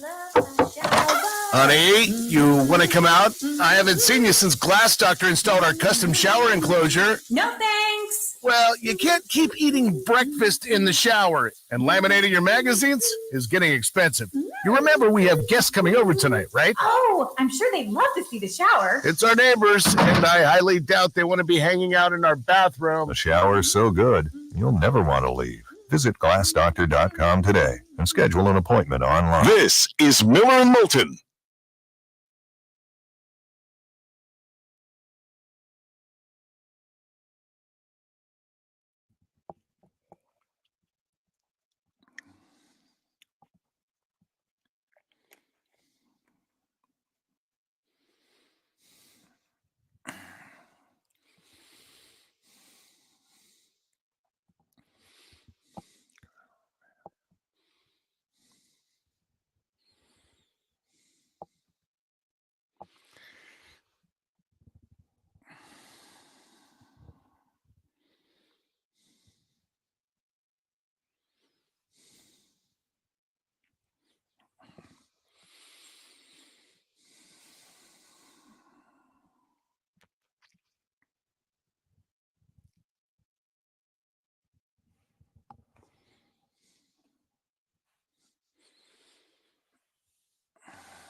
You're listening to Miller and Moulton. And now, here's Mark Miller and David Moulton. 21 minutes past the hour. David Bearman of Pro Football Network to join us in a little more than 15 minutes time. Miller and Moulton, MillerandMoulton.com, Miller_Moulton on X. Hey, let's just take this time before we, talk a lot of what we normally do for the rest of the show. So, are you paying attention to golf after the President's Cup at all? I mean, the only thing that I noticed that there's a DP World Tour event that's got an interesting Pro-Am group. There you go. You're paying attention. First off, there's like 13 LIV guys playing in this DP World Tour event, which I thought they weren't allowed to play in. Anyway, so the PGA Tour commissioner, his name's Jay Monahan. We don't know how much power he really has after, what he tried to do June 6th of 2023. And boy, that's really worked out well. I mean, we're coming up on 16 months later. How's that deal coming? That Mark? merger? Right. Going along swimmingly, David. Right. Anyway, he's in a Pro-Am. Billy Horschel paired with Jay Monahan. Dean Burmeister is paired with Yasser Al-Ramayan. He's the Saudi PIF guy. So they're playing in the same Pro-Am. Yeah. Well, not just in the same Pro-Am. I believe, and I don't think it's all 3 days, but one of the days they're playing together. They're playing today. Right. They're playing today. Same group in the Pro-Am. That's what I meant. My bad. Yeah. Huh. Wonder what they're going to talk about. Well, one would think they're at least on speaking terms, right? One would think that speaking terms? I mean, should they're we a little better than speaking terms? Well, I mean, shouldn't we read a little something? Please tell me you didn't pair these guys together and we're still not any closer to a deal, right? I mean, come on. Well, there are whispers on the tour, David, that there are big changes coming to how you qualify for the PGA Tour and that the Korn Ferry guys are going to get shafted. That the tour is going from 125 members to 100 members. And that the Monday qualifiers are pretty much going to be non-existent. And the amount of players coming from the Korn Ferry Tour will be reduced significantly. I don't see why this is necessary. All the Mickelsons of the world said 3+ years ago was, we just want to be able to play where we want to play when we want to play there. And we'd like to be able to play all around the world more. That's what they said. They said, we think golf is too U.S. based. All right. There's a lot of money out there. Sponsors want us in Europe. They want us in Asia. They want us in Australia. Okay. And it's really difficult with the demands that you guys have on us on the PGA Tour to play a schedule like that. This goes all the way back to Seve in the 80s. That's all that Phil said. And Phil said, by the way, there's a lot of money out there. We should be playing for more money here. They're offering more money elsewhere. Let us play. That's what this whole thing is about. Just we're independent contractors. Let us play where we want to play, when we want to play there. I don't see why they got to screw the Korn Ferry guys to have a world tour, basically. Well, what it's turned into is that and you know this, they've demanded so much money and have been able to get so much money out of the PGA Tour, they want more. So now they're limiting the fields even more to give the top end guys yet more money.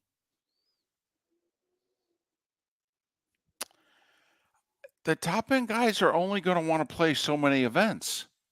All right. The PGA Tour is not going to want to cancel tournaments. they're still going to want to have 40-something tournaments. You need players. I don't see why you have to do B to mollify A, if you know what I mean. I've got you. And just everything I read yesterday on this, David, said it's a foregone conclusion that they're going from 125 to 100. And that's coming from PGA Tour players to, anonymous PGA Tour players to media sources. They're also apparently they're going to experiment with how golf is televised. They're going to do that this fall in some of the events that are taking place. That they feel that the TV coverage is maybe a little too static, staid, boring. And they're going to try to, apparently, they're going to on Thursday do a standard broadcast. And then on Friday, during these events, they're going to make it wide open. They're going to have input from the viewers. Okay, much more interaction with the golfers during the round. I don't know how many golf podcasts you listen to, but just make it more freewheeling and then see whether or not we can merge the two. And that's something you and I are big, we're a big fan of experimenting and broadcasting all of the sports. Look, if they can talk to NASCAR drivers while they're on the track during a caution flag, right?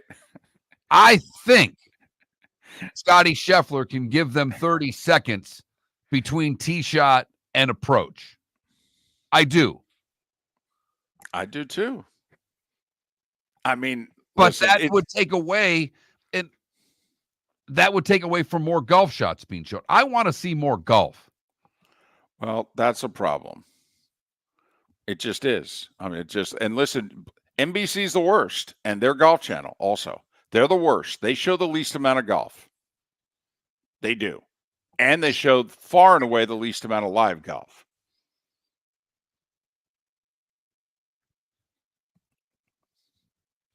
I mean, I know everybody bashed Fox Golf, and I'm not just saying it because I was a part of it for 4 years, but Fox Golf showed live golf. I mean, 98% of what Fox showed was live. Very rarely was it, a moment ago on 12. So you want to see more golf. Okay. That's what I watch for. I want to see these guys make shots. I don't need to hear them talk. I don't care to hear them talk. Most of them are pretty damn boring. Well, they are. They're golfers, for crying out loud. I mean, it's not like there's a fight in the locker room like there's a fight in the pits in NASCAR, which would be great entertainment to see a couple caddies bow up on one another and take each other on after the 18th because they didn't like the way the match went. It's difficult to compare other sports television coverage to NASCAR, though. I mean, it really is. I mean, was it Mark Martin who was literally coming around turn 4 and the caution was going to green and they're still interviewing him? And he says, guys, I'd like to keep talking, but we just went green. Got to go. I mean, it's the equivalent. Could you imagine baseball kneeling? We talked about this, kneeling next to a guy in the on-deck circle. They just brought in Hader. What are you thinking? I mean, it'd be great. Standing next to a manager during a key part of the game. What's going through your mind right now? Thinking about making a pitching change? I don't know. They talked to the Brewers manager right after they gave up 6 in the inning. That was an interesting interview in and of itself. Yeah, I know. That's one of those prepackaged, we're going to talk to you before the bottom of the 5th.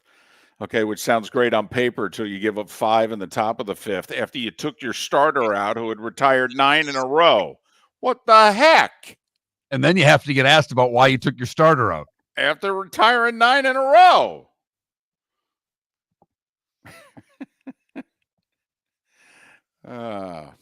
So I was just wondering if you're paying attention. Some pro-am pairings are more interesting than others. That's all. And this one is fairly interesting to see I'd love to be walking around following that group today. Yep. Love to be a caddy again.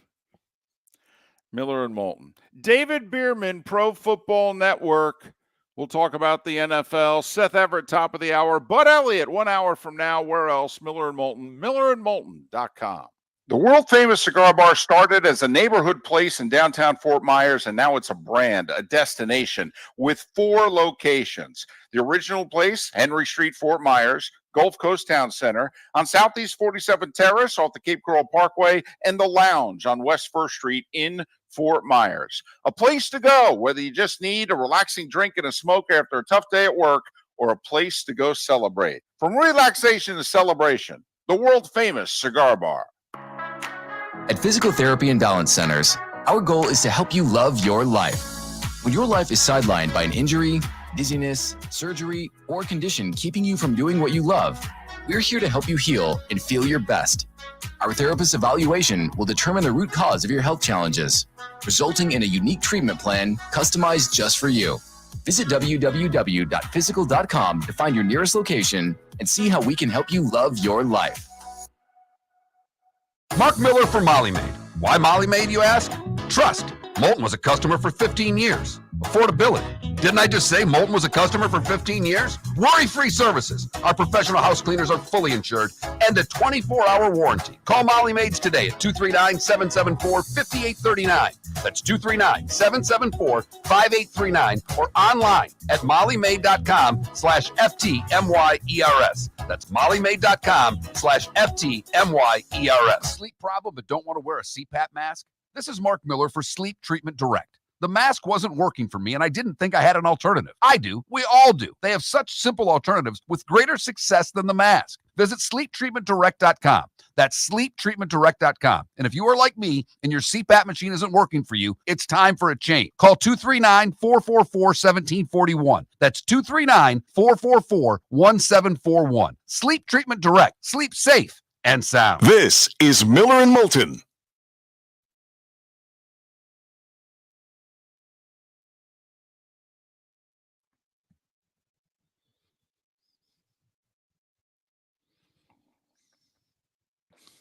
Spitz, I did too. He's obviously not coming back pitching in the series. To me, he's not pitching game 1 of the division series. He's pitching game 2. What was he at, like 86 pitches or something like that? I think I would have. Also, he was facing the bottom of the order in the 7th. I was stunned he didn't pitch the 7th. Yeah, I was surprised. You know, you don't know if he said something, you know, if AJ after the 6th said, how you feeling? Well, he twisted his ankle a little bit there on the one pitch that, you know, when they came out. Yeah. I don't know. I didn't like the fact he took the guy he brought in after Scooble out. He was dominating him. I don't care how many pitches he's thrown. This is the playoffs. You know, if he's not available the rest of the series, okay. He thrown 24 pitches, by the way. Got 5 outs, 4 of them strikeouts, took him out. I would have. He blew Altuve away. Altuve is as good a fastball hitter as there is in the game. He had nothing for that pitcher. I never would have taken him out. He could have thrown 40 pitches and finished that game.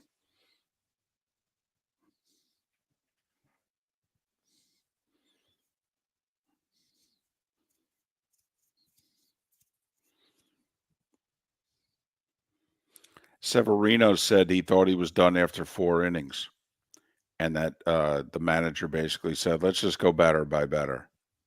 Because he was at 80. Remember when I texted you and said, because he was at like 83 pitches through 4, but he got the 5th inning done in like 8 or 9 pitches, and he was at 92. And I definitely thought they were taking him out.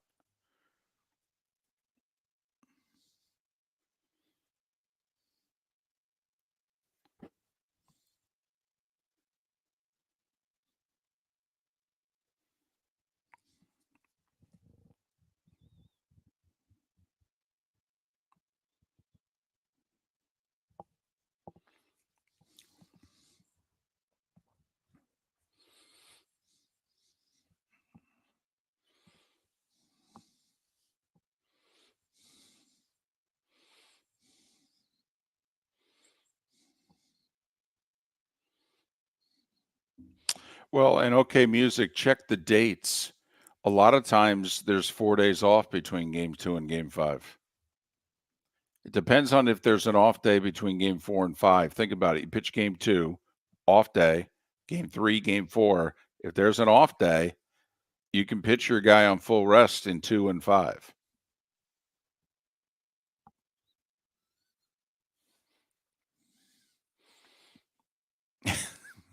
Is that your analysis, Paula? I like getting early runs. Yeah.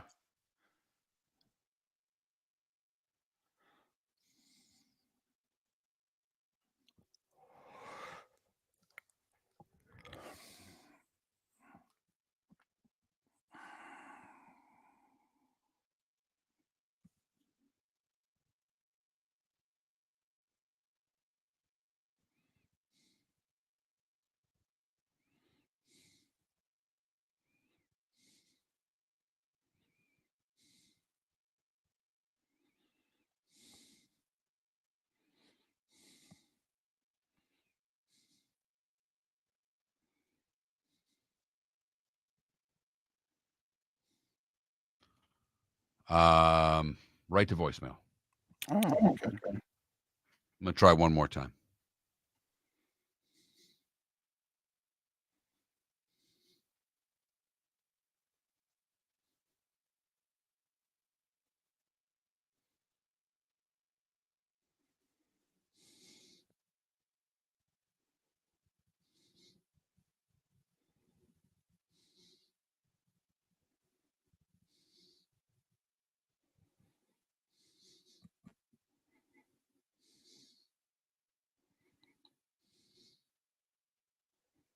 He's on.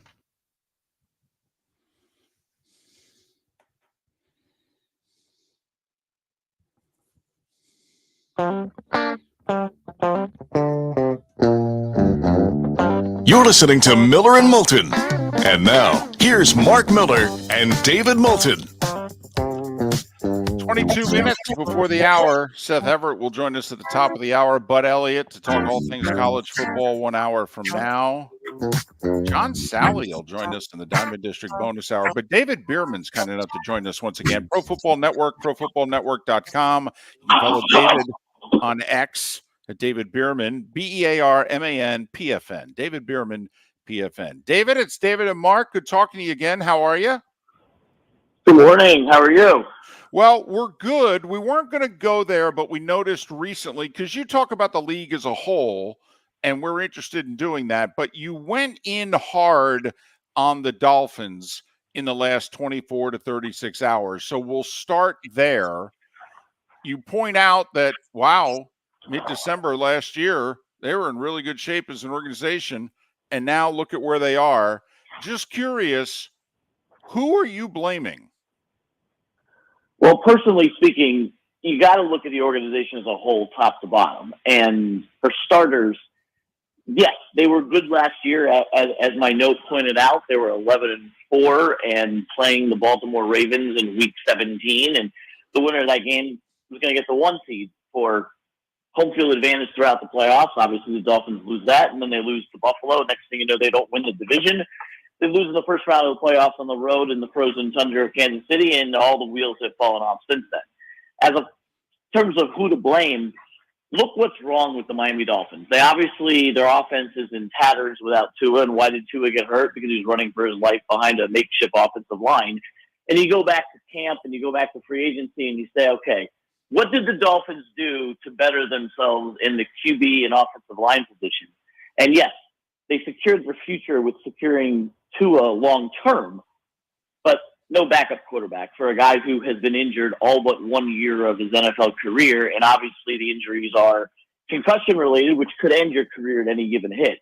You don't make any improvements to the offensive line. In fact, it gets worse because you let Connor Williams go and he goes to Seattle, and you're trying to figure out what you got at offensive line, and they're not protecting him. So I go to the top, and by the top, I mean the general manager, Chris Greer, who decided backup quarterback and offensive line were not areas that they wanted to secure, and now you have the mess there. However, I don't think the buck just stops there. Who represents a lot of Dolphin fans, thought that Mike McDaniel could have run for governor of Florida 9 months ago when the team was 11-4, have started to question what Mike McDaniel has in terms of this fantastic offense that scored 70 points in week 3 a year ago and has done absolutely nothing this season without Tua as his quarterback. Adjustments haven't been made. They're not running up the middle. They're the worst team in the league on 3rd and 4th down. They couldn't do anything last week beyond what my 5th grade son's offense could do. And you wonder, okay, genius of Mike McDaniel. Geniuses are only able to adapt to what's in front of them, and he hasn't been able to do that without Tua. So I think it starts there. I don't think his job's in jeopardy. He just signed an extension, and this is all without Tua. I think he'll be given a chance. But the tag team duo of Chris Greer and Mike McDaniel have not prioritized what they needed to do while giving out $1 billion in contracts to skill positions. Do you think Greer's in trouble? Because it looked as if he was going to get his extension, and that's been delayed or non-existent.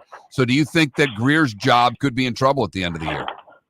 I do, because I think someone's got to take the fall here. You know, the owner's not going to fire himself, and the coach just signed an extension and has made back-to-back playoff appearances and is now playing without his star quarterback. So I think he gets a pass, but Chris Greer is the architect of the team and is the one who laughed at the media when the media asked him about the offensive line in training camp, when it was obvious that the offensive line needed some help.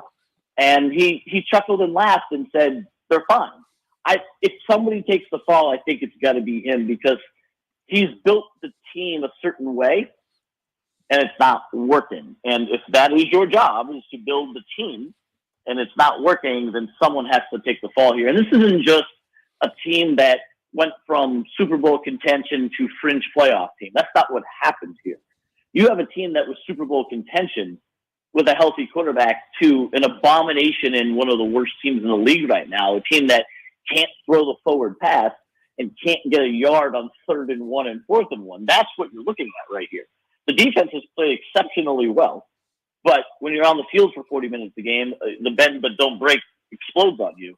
So yeah, I think Chris Greer's job is in jeopardy, because you got to blame someone. That's what NFL franchises do when you go from potentially this is the year to the only win they have is because the other team's running back fumbled into the end zone in the 4th quarter of a game that they got outplayed in. So really, they're a Travis Etienne fumble, strip fumble from Javon Holland from being 0-4 right now. And they have looked terrible for 15 of the 16 quarters they've played and have not played with a lead all season. Think about that, Mark. Not one snap the entire season with the lead. The last time they had a lead in a game where they played with a lead was week 18 last year against Buffalo. David Bearman, Chief Content Officer at Pro Football Network, profootballnetwork.com. You can follow him on X, David Bearman, PFN. David Bearman, PFN. You mentioned the Jags. We may go there, but we were talking earlier about Davante Adams. He's 31, turns 32 around Christmas. Huge cap hit the next 2 years. I know contracts can be restructured. What's his value?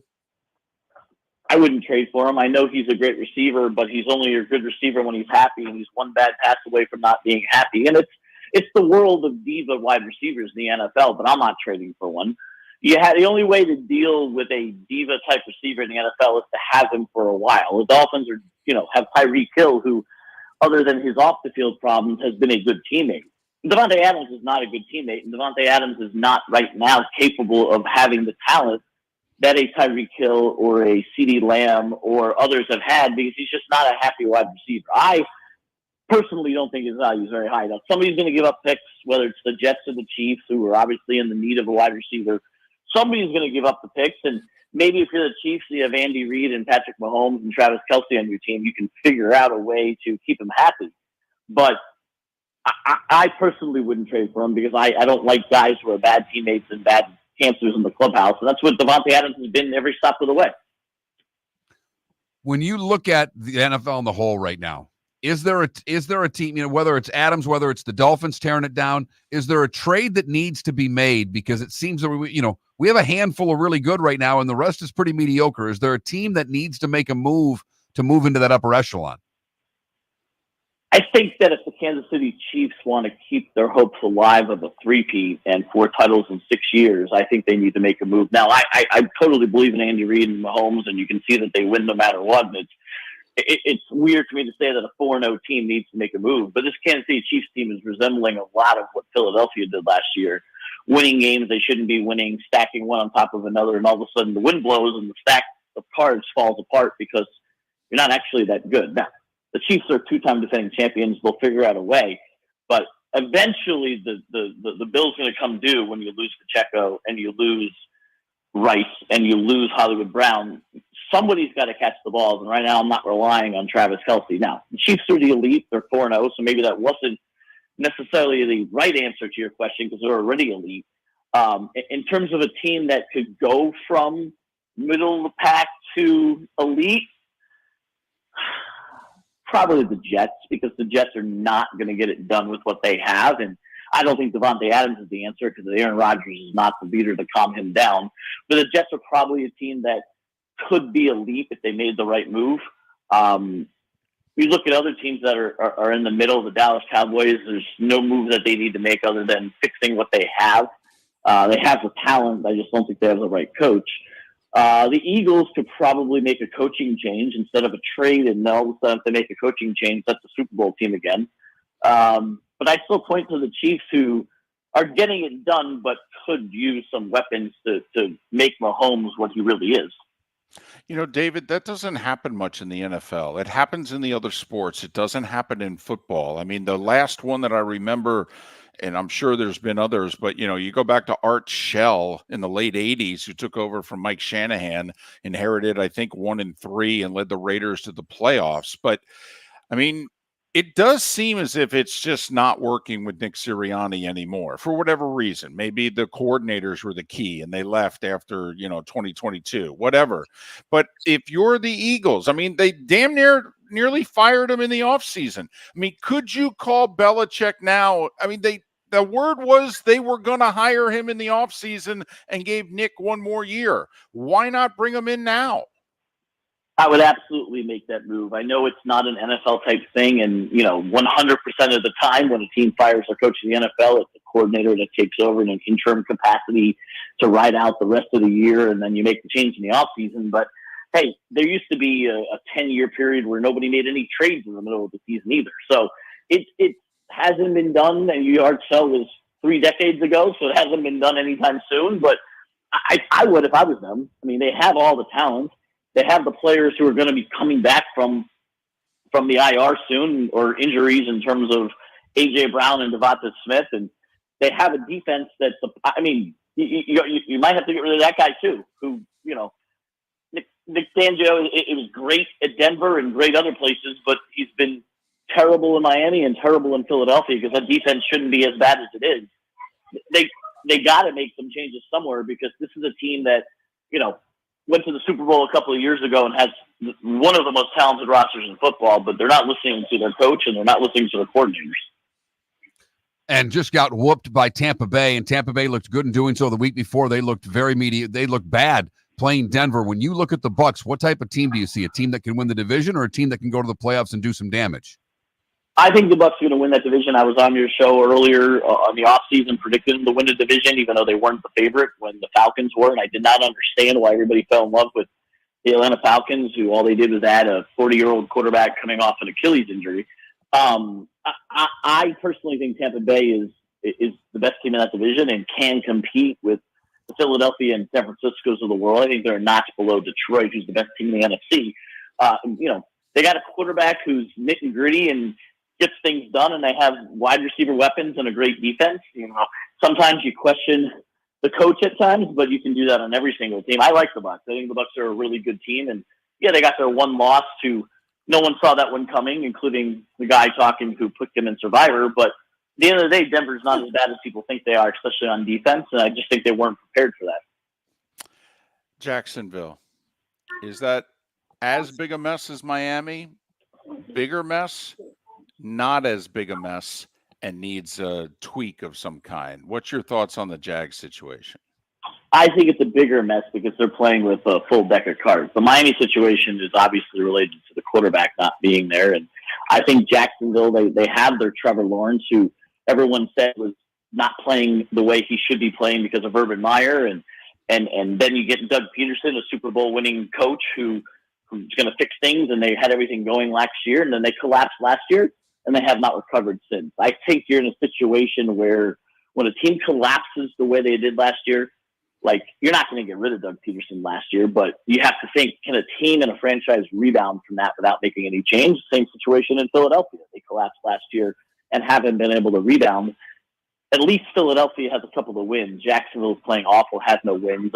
I think that's a really bad situation there that I think a change is needed, and it may not just be at coach. The quarterback's not getting it done no matter who the coach is, and that's a number 1 draft pick who everybody gave a pass to because of Urban Meyer. Now, what's the pass now when you have a Super Bowl winning coach who's done wonders with quarterbacks and you're still playing terrible? Yes, they are. You mentioned Detroit briefly as one of the leaders in the NFC. I think they should go out and try to get Hassan Reddick. I would be making that move now because I don't think the defense is good enough to win a Super Bowl. Is there something, or do you think they're good enough as is to win a Super Bowl, or do they need to make an addition on the defensive side of the ball? I think they need to get better at defense. I don't know if Reddick is the answer, but they do, you start worrying about the clubhouse at that point, because the one thing Lions have going for them is a strong clubhouse and a strong culture. They do need to make the move on defense, though, because the defense is struggling. It wouldn't be the worst move in the world, but they do need to do something. Well, and what's interesting is they play more 4-3 than any team in the league. In this day and age of facing 3 wide receivers and 4 wide receivers, it's shocking how many snaps Detroit plays 4-3 against 3 and 4 wide. I mean, it's a problem no matter what when you make Geno Smith look like he's the next coming of Joe Montana out there, which is what they did the other day. So there's something off there with the scheme, because the offense is great, and Ben Johnson obviously made a great decision to stay and even get better as a coordinator. He should be a head coach there somewhere next year. But yeah, the 4-3 alignment and allowing Geno and the Seattle to go all over the field is definitely a question mark. David, appreciate your time and insight, and hopefully we can talk again. Absolutely. Anytime. Appreciate it, guys. David Bearman, Chief Content Officer, Pro Football Network, profootballnetwork.com. You can follow them at PFN365. You can follow David at David Bearman, PFN. Probably should have asked what type of cereal they were going with at the kitchen table, because you could hear the kids starting to wrestle a little bit. He's probably getting ready to make that drive to school in the morning. Hoping for Frosted Flakes or something sugary. Right. And they're bringing out just the plain corn flakes and, Plain cornflakes. Just awful. There's no even real reason to have those in a bowl. Oh, come on. There's too much sugar in our lives, Mark. Of course, when you're a kid, it's like, you're not really going to do this to me now, are you? Could you wait 20, 30 years at least? Seth Everett's next. Gentlemen, as your wife mentioned getting new flooring, but you don't want to go through the hassle, well, go see the Floor Meisters in Naples next to Costco. They understand your time and money are important, so they'll make it as painless as possible. With a huge in-stock selection of carpet and Core-Tech, they can get you the floor your wife's been asking for. They carry wood, vinyl, carpet, and tile. If you do it yourself, no problem. They can handle that as well. So go see TJ at the Floor Meisters and tell them, just keeping it real. American Paint Supplies, for nearly 30 years, is your one-stop shop for all your coating needs. If you are a designer, a contractor, a professional painter, or a weekend warrior, American Paint Supplies is the place where experts go to get expert solutions. At 6100 Shirley Street in Naples off of Pine Ridge, American Paint Supplies delivers the best solutions with the best products with the best support. Meet Gene and his team today at American Paint Supplies. Call 239-566-2700. That's 566-2700 or online at AmericanPaintSupplies.net. Wine glasses never fall over until you get a brand new rug. Oh no! Ketchup bottles act normal till you're wearing a new shirt. Oh, you kidding me? And rocks slide peacefully on the road till the day you get a brand new windshield. Then they fly up off the road and attack without mercy. That's why new windshields from Glass Doctor come with our windshield protection plan. Unlimited repairs and one replacement for 12 months. Don't just fix it, protect it. Glass Doctor, a neighborly company. At Physical Therapy and Balance Centers, our goal is to help you love your life. When your life is sidelined by an injury, dizziness, surgery, or condition keeping you from doing what you love, we're here to help you heal and feel your best. Our therapist evaluation will determine the root cause of your health challenges, resulting in a unique treatment plan customized just for you. Visit www.physical.com to find your nearest location and see how we can help you love your life. Visit Jason and Todd at the Diamond District. A natural diamond is the oldest artifact you will ever touch, and each is one of a kind. Jason and Todd at the Diamond District would like to meet you personally and share their love of natural diamonds and the positive impact of purchasing a natural diamond. We promise that in our vault sits the largest selection of GIA-certified natural diamonds at the most competitive prices in the world. Jason and Todd look forward to shaking your hand and welcoming you to their Diamond District family. Mark Miller for Molly Maid. Why Molly Maid, you ask? Trust. Moulton was a customer for 15 years. Affordability. Didn't I just say Moulton was a customer for 15 years? Worry-free services. Our professional house cleaners are fully insured and a 24-hour warranty. Call Molly Maids today at 239-774-5839. That's 239-774-5839 or online at mollymaid.com/FTMYERS. That's mollymaid.com/FTMYERS. This is Miller and Moulton.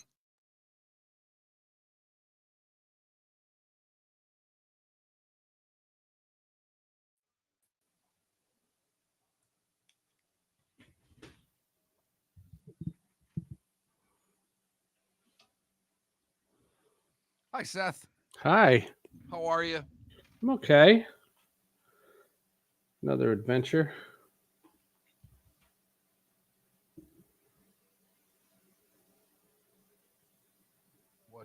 What's the adventure? It's the Jewish holidays. What's today? Rosh Hashanah. Oh. I get to tell my great Yom Kippur joke.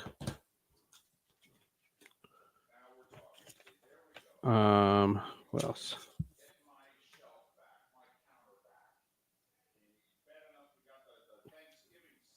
Hockey season starts this weekend in Prague. What time's the game? 1:00. But my kids don't have school because of the Jewish holidays, so we're good.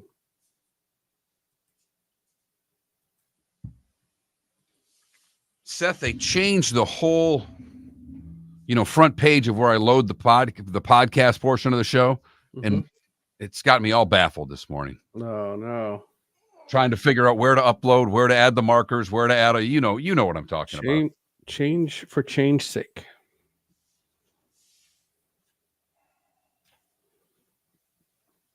I am with you.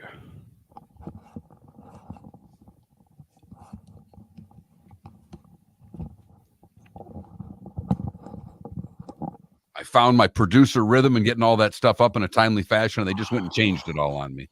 No. What service is it? Or you don't have to tell me. Sound Stack. Never heard of it. Was that their choice? Yes. I figured. We were using a different one, but when the whole thing crashed and burned, we went back to the guy we were with originally, and that's where he is right now. Right on. Right on. Question in our Twitch chat room. Comment about Agatha Knows All. Do you like it? It's okay. I want to see where it goes. It's Agatha all along. Gotcha.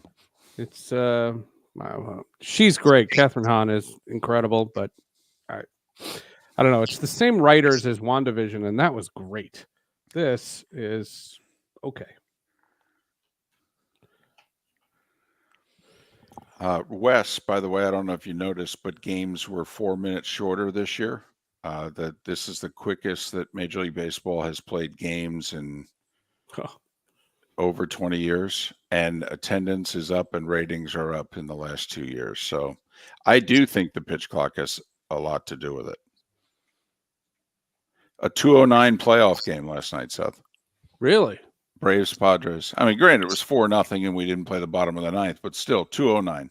209. That's solid. I could work with that. Make dinner plans. It's not often that you get an 8:35 or 8:37 first pitch, and you wrap it's over by 10:30, and you wrap the post game show up before 11, right? Yep. I didn't see a lick. Arsenal was playing yesterday. Oh, well, of course. Stop it. 3:00. Go Man City.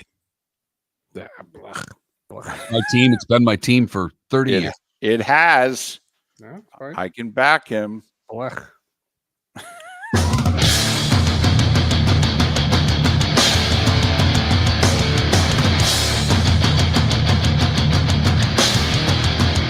You're listening to Miller and Moulton, coming at you from the Floor Meister Studios. Floor Meisters, keeping it real. And now, here's Mark Miller and David Moulton. And we're halfway home, at least for those in the 239 and the 904, for those in Charlotte County and Lake City. Well, this is the final hour of Miller and Moulton on this hump day. We always get over the hump with Seth Everett. He of Sports with Friends and Hall of Justice, two terrific, successful, very different podcasts because, well, he is successful and different. See what I did there? Follow him on X at Seth_Everett. Seth_Everett. How you doing, buddy? What's up, guys? So Everybody you didn't okay? watch a pitch I didn't. of the baseball playoffs. But I wasn't like I'm not watching. I watched a bunch of baseball this year. yesterday I had work. You know, right. I know. You got many jobs. I know. And Arsenal played PSG in the Champions League. Wow.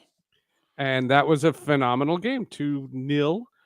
They won. My guy Bukayo Saka had the big goal and an assist. That was massive. Your guy? I had the jersey.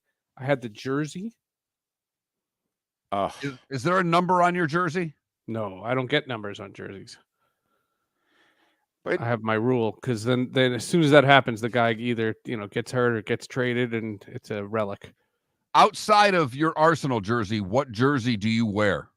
The Devils jersey when I go with my kids. But you don't wear it at home just to watch the game, right? You don't put the jersey on just to watch. I will Friday. When they were in Europe against the We're Sabres. having a big Prague party. And the Pride of Prague, Andre Palat, who is he's going to be like the mayor there on Friday. He lives in my neighborhood.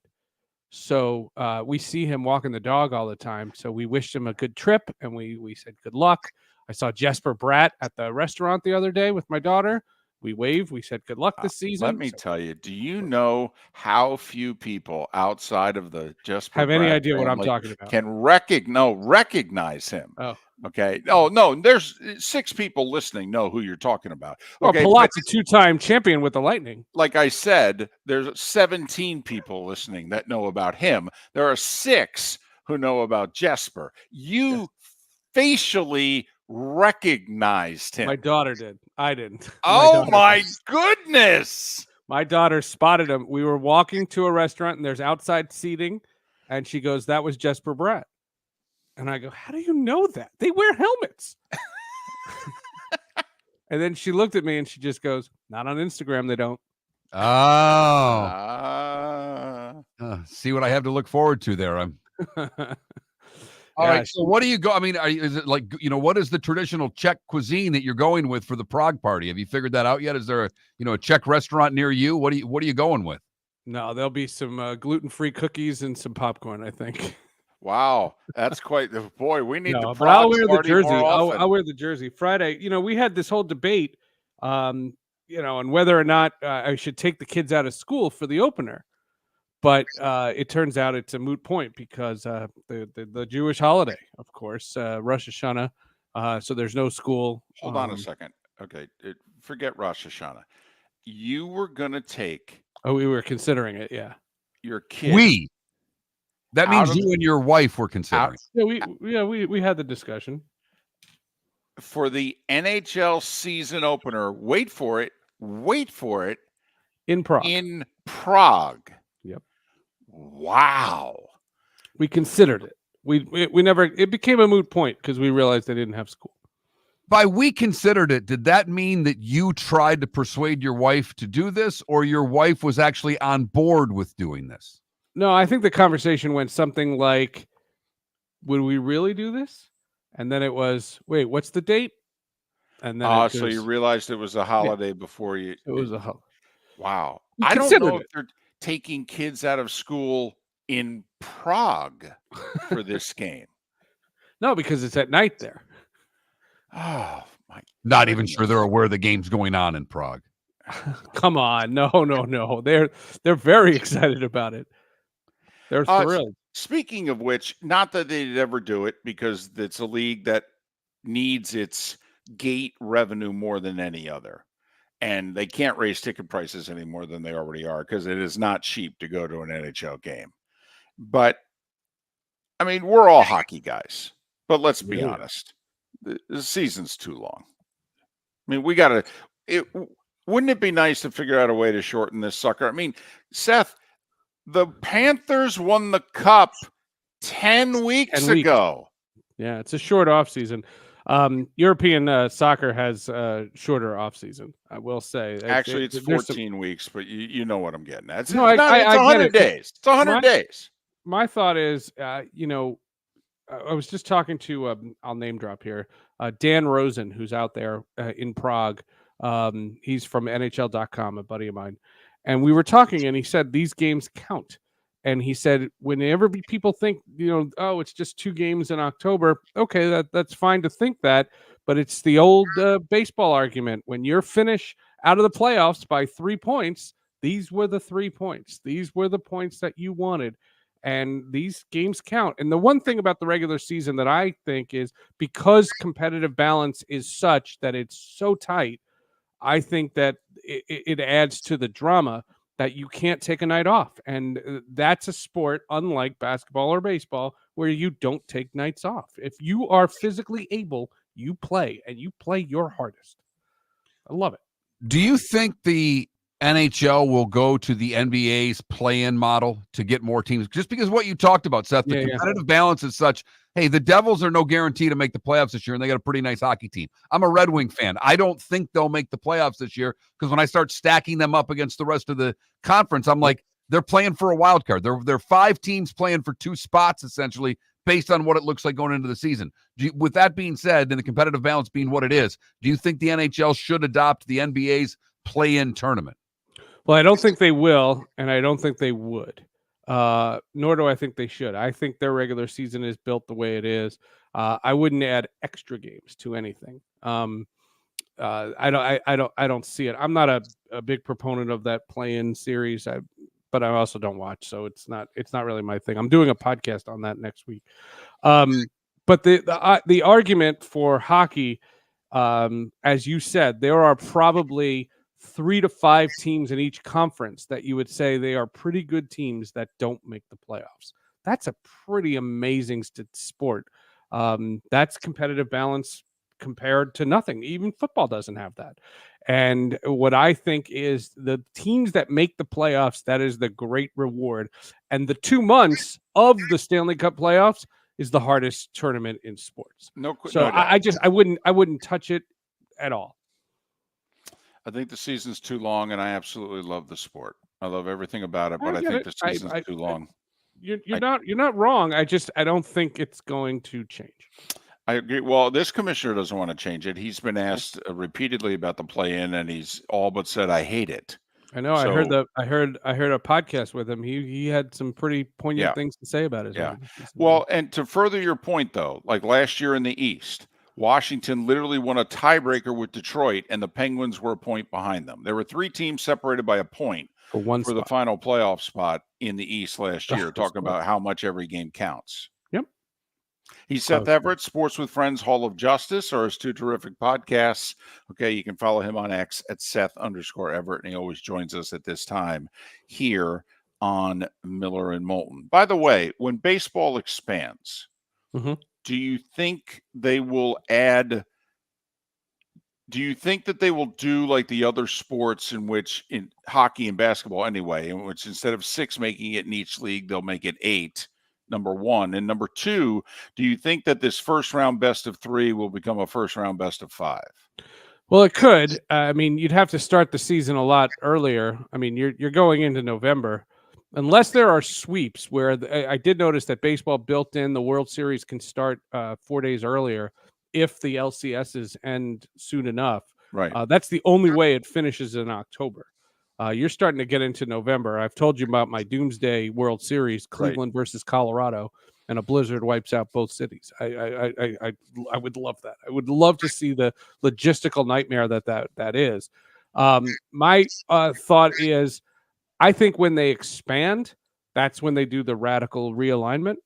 The Bob Nightingale has talked about it. Hal Bodley's talked about it. Kevin Kernan's talked about it, where you obliterate the American and National League and you make a geographical division breakdown. So in essence, in the East, you would have the Yankees, the Mets, the Phillies, the Orioles, the Nationals, and the Red Sox, something like that. Maybe the Blue Jays or whoever it turns out to be. And then you play, some more interdivisional. I just think interdivisional is better than not. And I think you have these natural rivalries. The traditionalists will say that's ridiculous, but those two leagues have no separation at all anyway. They use the same umpires, they use the same rules. It's the same sport, and there's no American League. That was the funny thing when Ohtani was going for the Triple Crown. He was going for the National League Triple Crown. Oh, because there's a lot of American League guys going for the Triple Crown? Well, it's baseball players. Well, Judge was, he was at one point in time this year, he was actually leading in all three categories. Yeah, in May.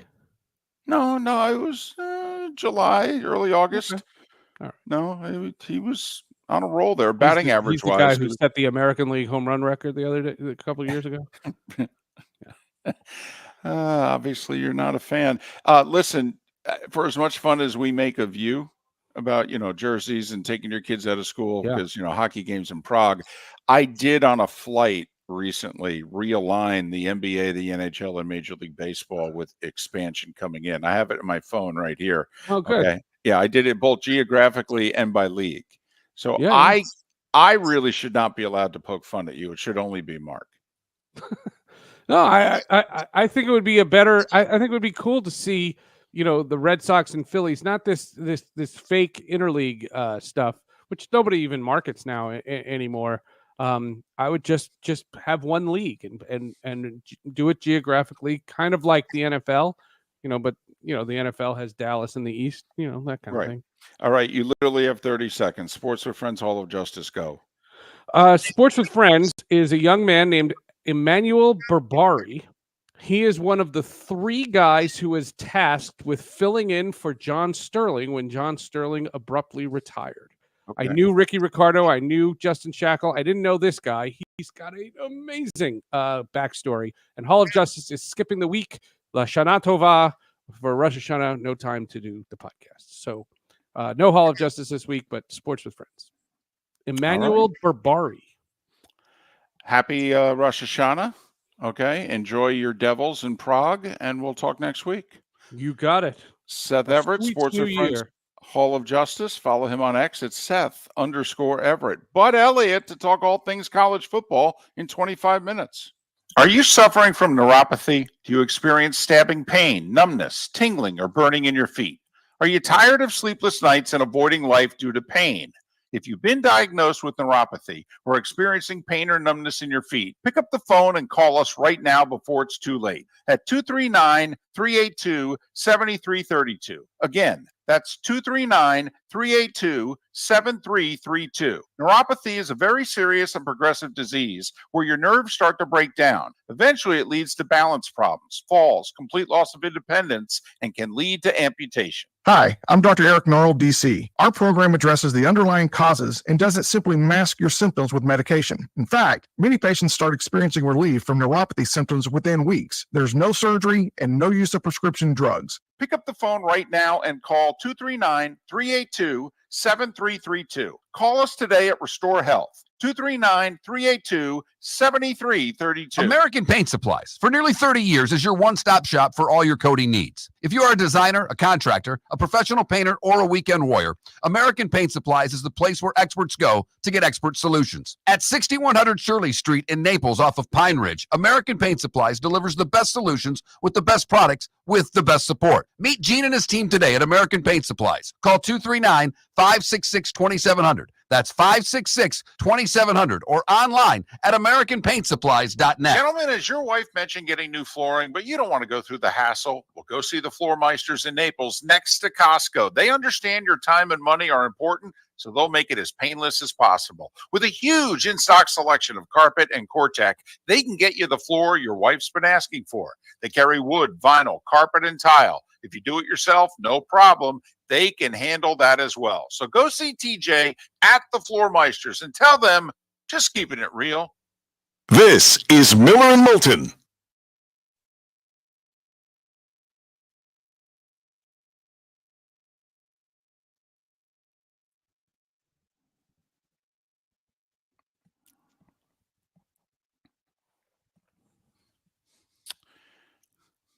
All right, DC. There's two ways to do it. You do it by geography, but then you can also do it by, combining it all. Geography, the leagues, divisions. All right. I'm not in favor of putting the Yankees and the Mets in the same division. And it's not a Mets fan thing. Okay. I'm not in favor of putting the Dodgers and the Angels in the same division. Not in favor of putting the Cubs and the White Sox in the same division. I'm just not. Okay. Obviously you can, and then geographically, your divisions look very different. But I have 4 teams switching leagues in my division realignment in baseball. I have the Rays and the Orioles moving to the National League. Do you have the Orioles and the Nats in the same division? I do. Actually, do I? Yes, I do. Yes. Now, I will say Baltimore and Washington don't like to have, anything to do with each other, though. Correct. It's a rivalry, so it's not a same city thing. I mean, it's 30 miles, but like Mark, I moved the Tigers into the East. You're back in the American League East. Which obviously from a competitive standpoint, you wouldn't want to be. But I moved Milwaukee and Colorado to the American League. Now, Brewers fans can't get all that angry with me. You were in the American League for a long time. To Seth's point, it doesn't matter now. They're the same league. Well, it's true. I mean, you don't have league presidents. You got the same umpiring. But just, keeping the whole NFC, AFC thing, East, West in hockey and, although in hockey it's by conference, NBA it's by conference. They just call it East, West. Hey, man, it was at least a 4-hour flight.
You're listening to Miller and Moulton. And now, here's Mark Miller and David Moulton. 21 minutes past the hour. Bud Elliott will join us in a little more than 15 minutes' time. Miller and Moulton, millerandmoulton.com, Miller_Moulton on X. Listen, if you've missed David Bearman and Seth Everett, they just joined us back to back. And by the way, they joined us on the American Paint Supplies hotline, your one-stop shop for all your coating needs, American Paint Supplies. You know, you can go to millerandmoulton.com and download what you missed. Mark puts the podcasts up, sometimes right after the hour's up. Sometimes it's wait till right after the show. Okay. You know, but he gets to it pretty quickly. millerandmoulton.com. I found my rhythm, and they changed the whole interface of where I post the podcast, and it's thrown me for a loop this morning. I know. How could they do that? Change for change's sake. They must think that this way's better. I had it figured out by the second hour. Did you? Well, yeah. You know, thankfully. But listen, can't do that to guys in their 50s. You know, we get a schedule, we got it going on, and you can't change it, and you certainly can't change it with no notice. And we're not as flexible as we used to be. In more ways than one. So glad you got it situated, though. Doing our best. 21,000's the text line. 21,000 if you so inclined to text the show. If you haven't texted in a couple of months, you need to text the keyword Miller in to get behind the green door. Once you've done that, you can text to your heart's content. Since we're going to have Bud Elliott on in about 15 minutes, I just want to ask you this couple of questions. Do you think this Florida State season is a one-off, or do you think that this is the beginning of the end for Norvell? And it'll take a while, but he ain't going to recover from this. David, I don't think you can live in the transfer portal, and I know that they're close to getting to that blue chip ratio, but with the number of departures they already have from this incoming class, I am leaning more towards the beginning of the end because everything is contingent upon him getting players in the portal. And there's no plan at the quarterback position. There's no future plan at the quarterback. There's no one on campus that they're talking about, hey, we got to get this. You know, at least in Florida, you can say, hey, Lagway's coming in, and we've got our quarterback of the future here. Who's the quarterback of the future in Tallahassee, David? Answer me that question. I'll let Bud Elliott answer it for you in about 15 minutes because he, I think, will have a better answer than me. Because right now, my answer is I have no idea. And maybe that's the answer, Mark. But it better not be. And I will say this. It's got to be really hard for Dabo, who, oh, by the way, is playing Florida State this week, for all the grief that Dabo has taken, and some of it from Miller and Moulton, in which we're like, dude, you can't find anybody in the transfer portal to help your team out? Nobody? And he, most years, is like, no, But what's the number one thing that Dabo has said about why it is he's operating his program the way he is? Culture. We don't have a lot of players leave, and yeah, we don't bring in many, if any, to replace who we have here. But the one thing Clemson's never going to have with Dabo, it certainly appears, is a year like this in Tallahassee. That they may go 8-4 one year, and the folks may freak out. How in the world are we losing 4 games? And Dabo looks at him and goes, do you remember what it was like 15 years ago when I came here? Oh, no, you don't, do you? I could remind you. But, Mark, that's the difference. The way Dabo's doing it, okay, you know, the whole ceiling floor thing, Dabo's floor is 8-4. Mike Norvell's floor is 3-9. I mean, David, without the off-the-field stuff, this reminds me a lot of what happened with Mel Tucker in Michigan State. Had a great transfer class, had a really good year. They gave him the big contract. He never fulfilled that contract. Now he got into off-the-field problems that led to his demise. But I don't know about living in the portal. Dabbling in the portal seems to be something that you need to do. The Georgias of the world pick their spots, pick players, but they don't live in the portal. They live by recruiting. Because the one thing Florida State is experiencing this year is that when you hit it and you keep a group together for 2 or 3 years, you've got leadership. You've got accountability. Yeah, they all are gone. And once this began to go even remotely sideways, never mind south, this group clearly has no leadership, has no accountability. And Norvell's got to take all the heat for that. He's the GM and the coach. There's no one else to blame. You know, David, the tape doesn't lie on Saturday or Sunday, but the repercussions of the tape not lying on Sunday are far greater than them not lying. I mean, these guys already got paid. Right? Yeah. The Reds CEO who said, where are you going to go? Okay. The player who's already gotten paid can look at the coach and say, what are you going to do? You want to bench me? Sure. I'm still getting paid. Still getting paid. And if you bench me, I'll transfer and go somewhere else next year. And I got plenty of tape, by the way. And you see the 40 I run at the combine. I'll be fine. Don't you worry about me. I'll be good. UCF's also playing Florida this week, right? That's right. We thought UCF was going to show up at this game coming off a win over Colorado, and they were going to be playing this game with house money with their fan base, and that all the pressure in the world is going to be on Florida for this game. And while most of the pressure, Mark, I believe, is on Florida for this game, Gus hasn't gotten UCF to where the UCF fan base thinks they should be. Even though it's only year 2 of the Big 12, that loss last week stings. Deion and the Buffaloes had not been a good road team.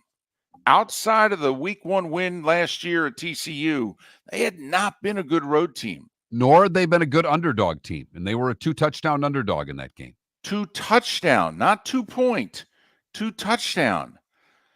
They spanked Gus and the Knights everywhere. Yeah. They were better. They were better at the line of scrimmage than UCF was, and that was not something that anybody expected in that game. Yeah, there were paths for Colorado to win it because their quarterback's good. They've got elite talent on the outside, and you could see them scoring points on UCF's defense. But they beat them in every facet of the game. Which also, I think, puts even more pressure on Florida this week. Even They're though we know 2.5-point underdog at home to UCF. I'm sorry, what? Florida is a 2.5-point underdog at home to UCF. Oh, that's ridiculous. That's absurd. Come on. I mean, are we going to compare rosters here? I mean, come on. That's absurd. And they haven't quit on Billy yet. I mean, they may not be well coached, but they haven't quit on him. If they quit on them, they would have lost in Starkville. They won by 3 scores. They've had 2 weeks to prepare for UCF here. I mean, that's absurd that I'll take the Gators and the points right now. You got to be kidding me. I'm shocked at that line. But here's the problem for Florida. Florida's run defense has been terrible this year. And UCF's coming off of a performance, as you said, Mark, where they got whooped up front. They were supposed to do the whooping, and they got whooped. This is the game within the game. What if UCF starts taking it to Florida on the ground? And Florida fan goes, wait a minute, I saw Colorado last week stuff these guys. What's going on? The point spread is the ultimate slap. And I know it's just 2.5, but if you're a Florida Gator and you see the fact that you're an underdog to UCF at home, that is the ultimate slap in the face. Wow. I'm genuinely shocked. We'll talk to Bud Elliott about that and everything else going on in the world of college football. He's next on Miller and Moulton. The world famous cigar bar started as a neighborhood place in downtown Fort Myers, and now it's a brand, a destination with 4 locations. The original place, Henry Street, Fort Myers, Gulf Coast Town Center, on Southeast 47th Terrace off the Cape Coral Parkway, and the Lounge on West 1st Street in Fort Myers. A place to go, whether you just need a relaxing drink and a smoke after a tough day at work, or a place to go celebrate. From relaxation to celebration, the world famous cigar bar. Visit Jason and Todd at the Diamond District. When you enter the Diamond District, you will quickly discover what makes Jason and Todd so unique to Southwest Florida. Within the walls of the Diamond District, you'll find many of America's top jewelry designers who have chosen the Diamond District as their authorized representative in Southwest Florida. Takori, Fana, A. Jaffe, Veragio, Christopher Designs, Shy Creations, Henri Dossi, all names synonymous with excellence, and all proudly showcased at the Diamond District. Gentlemen, as your wife mentioned getting new flooring, but you don't want to go through the hassle, well, go see the Floor Meisters in Naples next to Costco. They understand your time and money are important, so they'll make it as painless as possible. With a huge in-stock selection of carpet and Cortec, they can get you the floor your wife's been asking for. They carry wood, vinyl, carpet, and tile. If you do it yourself, no problem. They can handle that as well. So go see TJ at the Floor Meisters and tell them, just keeping it real. Is snoring bothering your spouse? Would you like to sleep in the same bed again? Do you know that snoring can affect your sleep cycle and cause lower testosterone levels? At Sleep Treatment Direct, we have easy solutions. We have a simple laser procedure that can improve snoring in 10 minutes. If you would like to get back in the same bed or are looking for a natural way to treat low testosterone, give us a call at 239-444-1741. That's 239-444-1741. Or go to sleeptreatmentdirect.com. That's sleeptreatmentdirect.com. Sleep Treatment Direct. Sleep safe and sound. This is Miller and Moulton.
This is Bud toying with me again.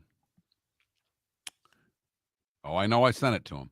Oh, yeah, and he retweeted it and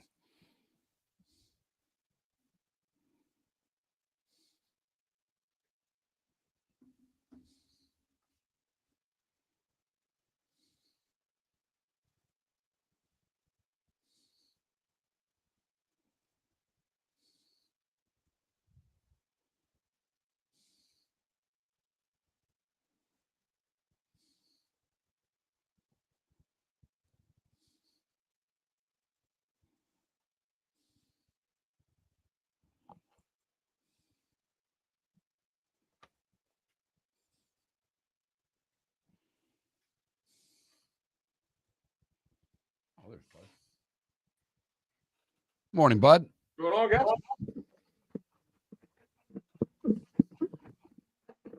hey, man. What you guys up to? You know, just this little radio show.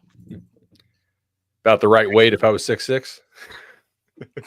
You got that right. We're 7'4". Oh man.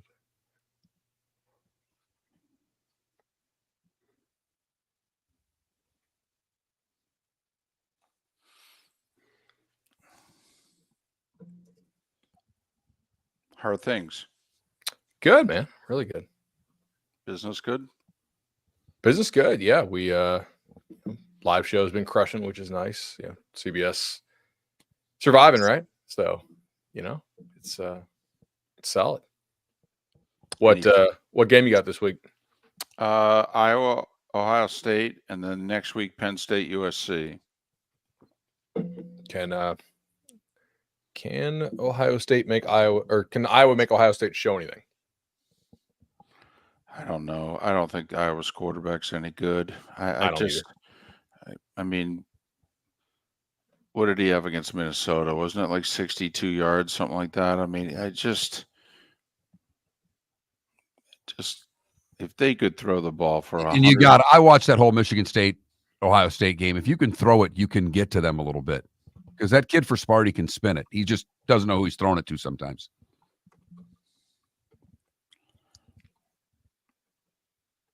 Yeah. I mean, massive differential in like talent, like arm talent and just ability. Yeah.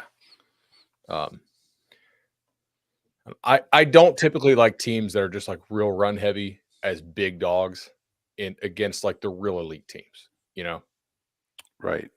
Because they get game scripted out and then it doesn't really make sense. Well, I mean, Ohio State could play the whole game 8 in the box.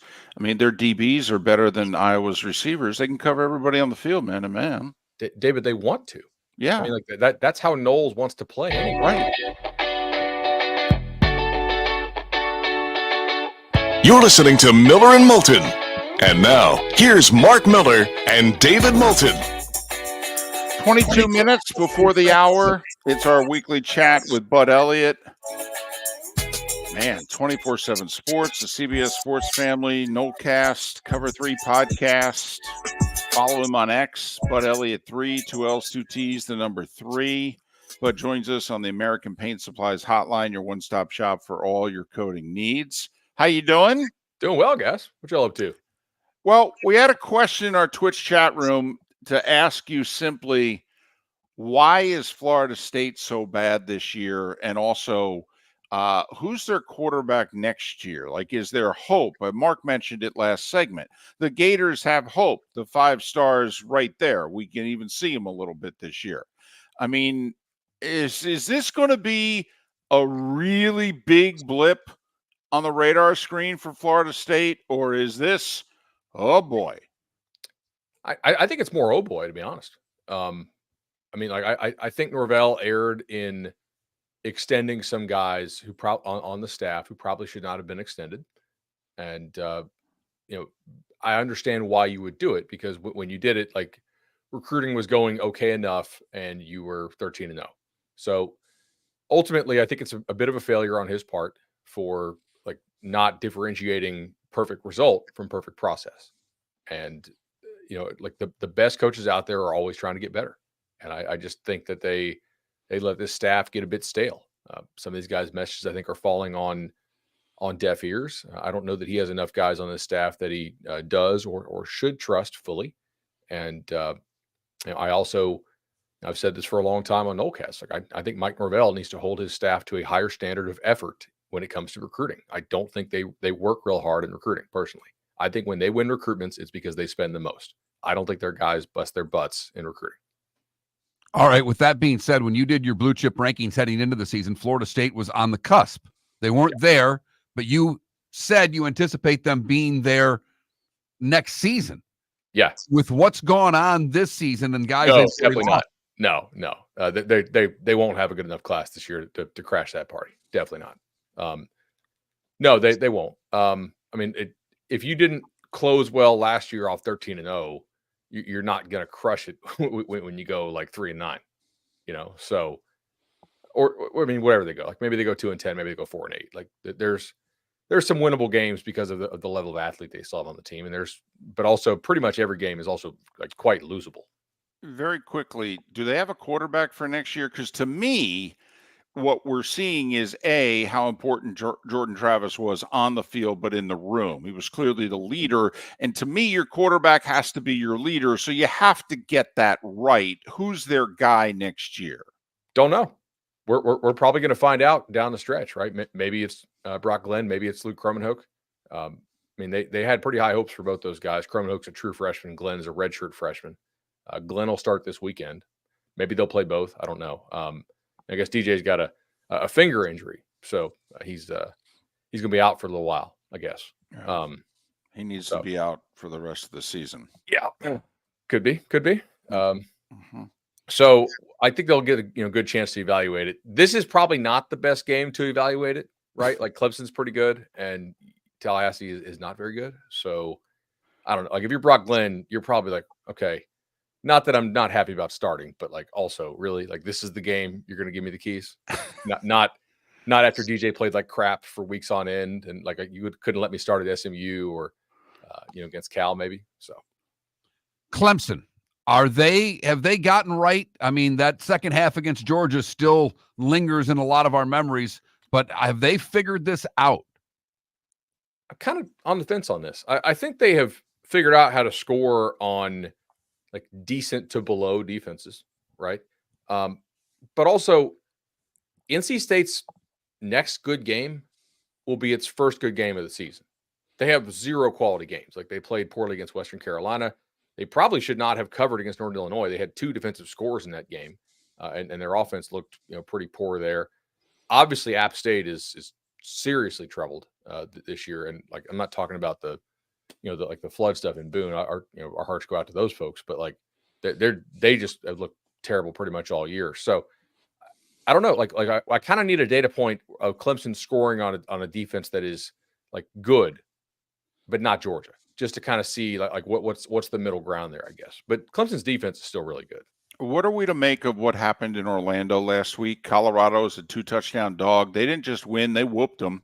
They played the way that, quite frankly, they had not played on the road under Dion in a year plus. So, is this the Colorado group coming together? Teams do that. They get better. But also, man, if I'm a UCF fan, I'm going, Gus, again? Big moment again and we underachieve? Come on, dude. Yeah, this is one I think if you're a UCF fan, you got to be pretty bummed about, David. I think you nailed it.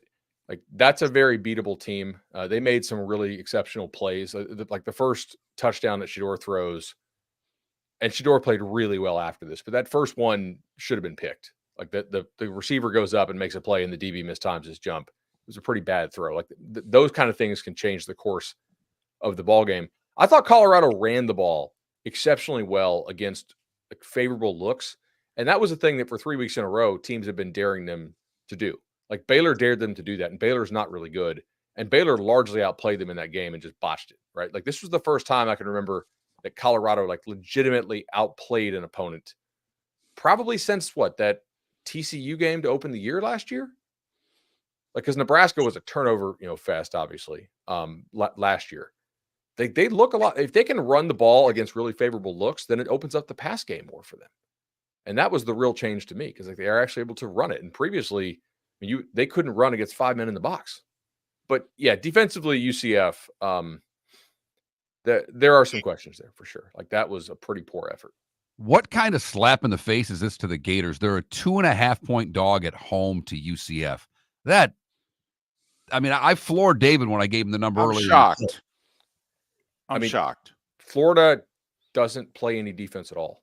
Like for all of UCF's questions on defense, I think it's pretty clear Florida's defense has been worse to date. So yeah, but they're playing better. UCF can't throw the ball. KJ can't throw the ball. They're a one-dimensional team. We just all thought they'd be able to line it up and run it down Colorado's throat. Yeah, but has Florida's defense been better than Colorado's defense so far this year? Not really. What's their good defensive game? Well, no, they've been lousy. Okay, but their personnel's better. I think in some spots it's better, but like not in other spots. I don't think Florida's particular. I think Florida's really bad at D end. If you watched it, watch Ole Miss. They have one of Florida's starting D ends, Princely, and watch Virginia Tech. The kid who tore up Miami the other night was Florida's starter. Like they don't have good DNs at UF right now who can play.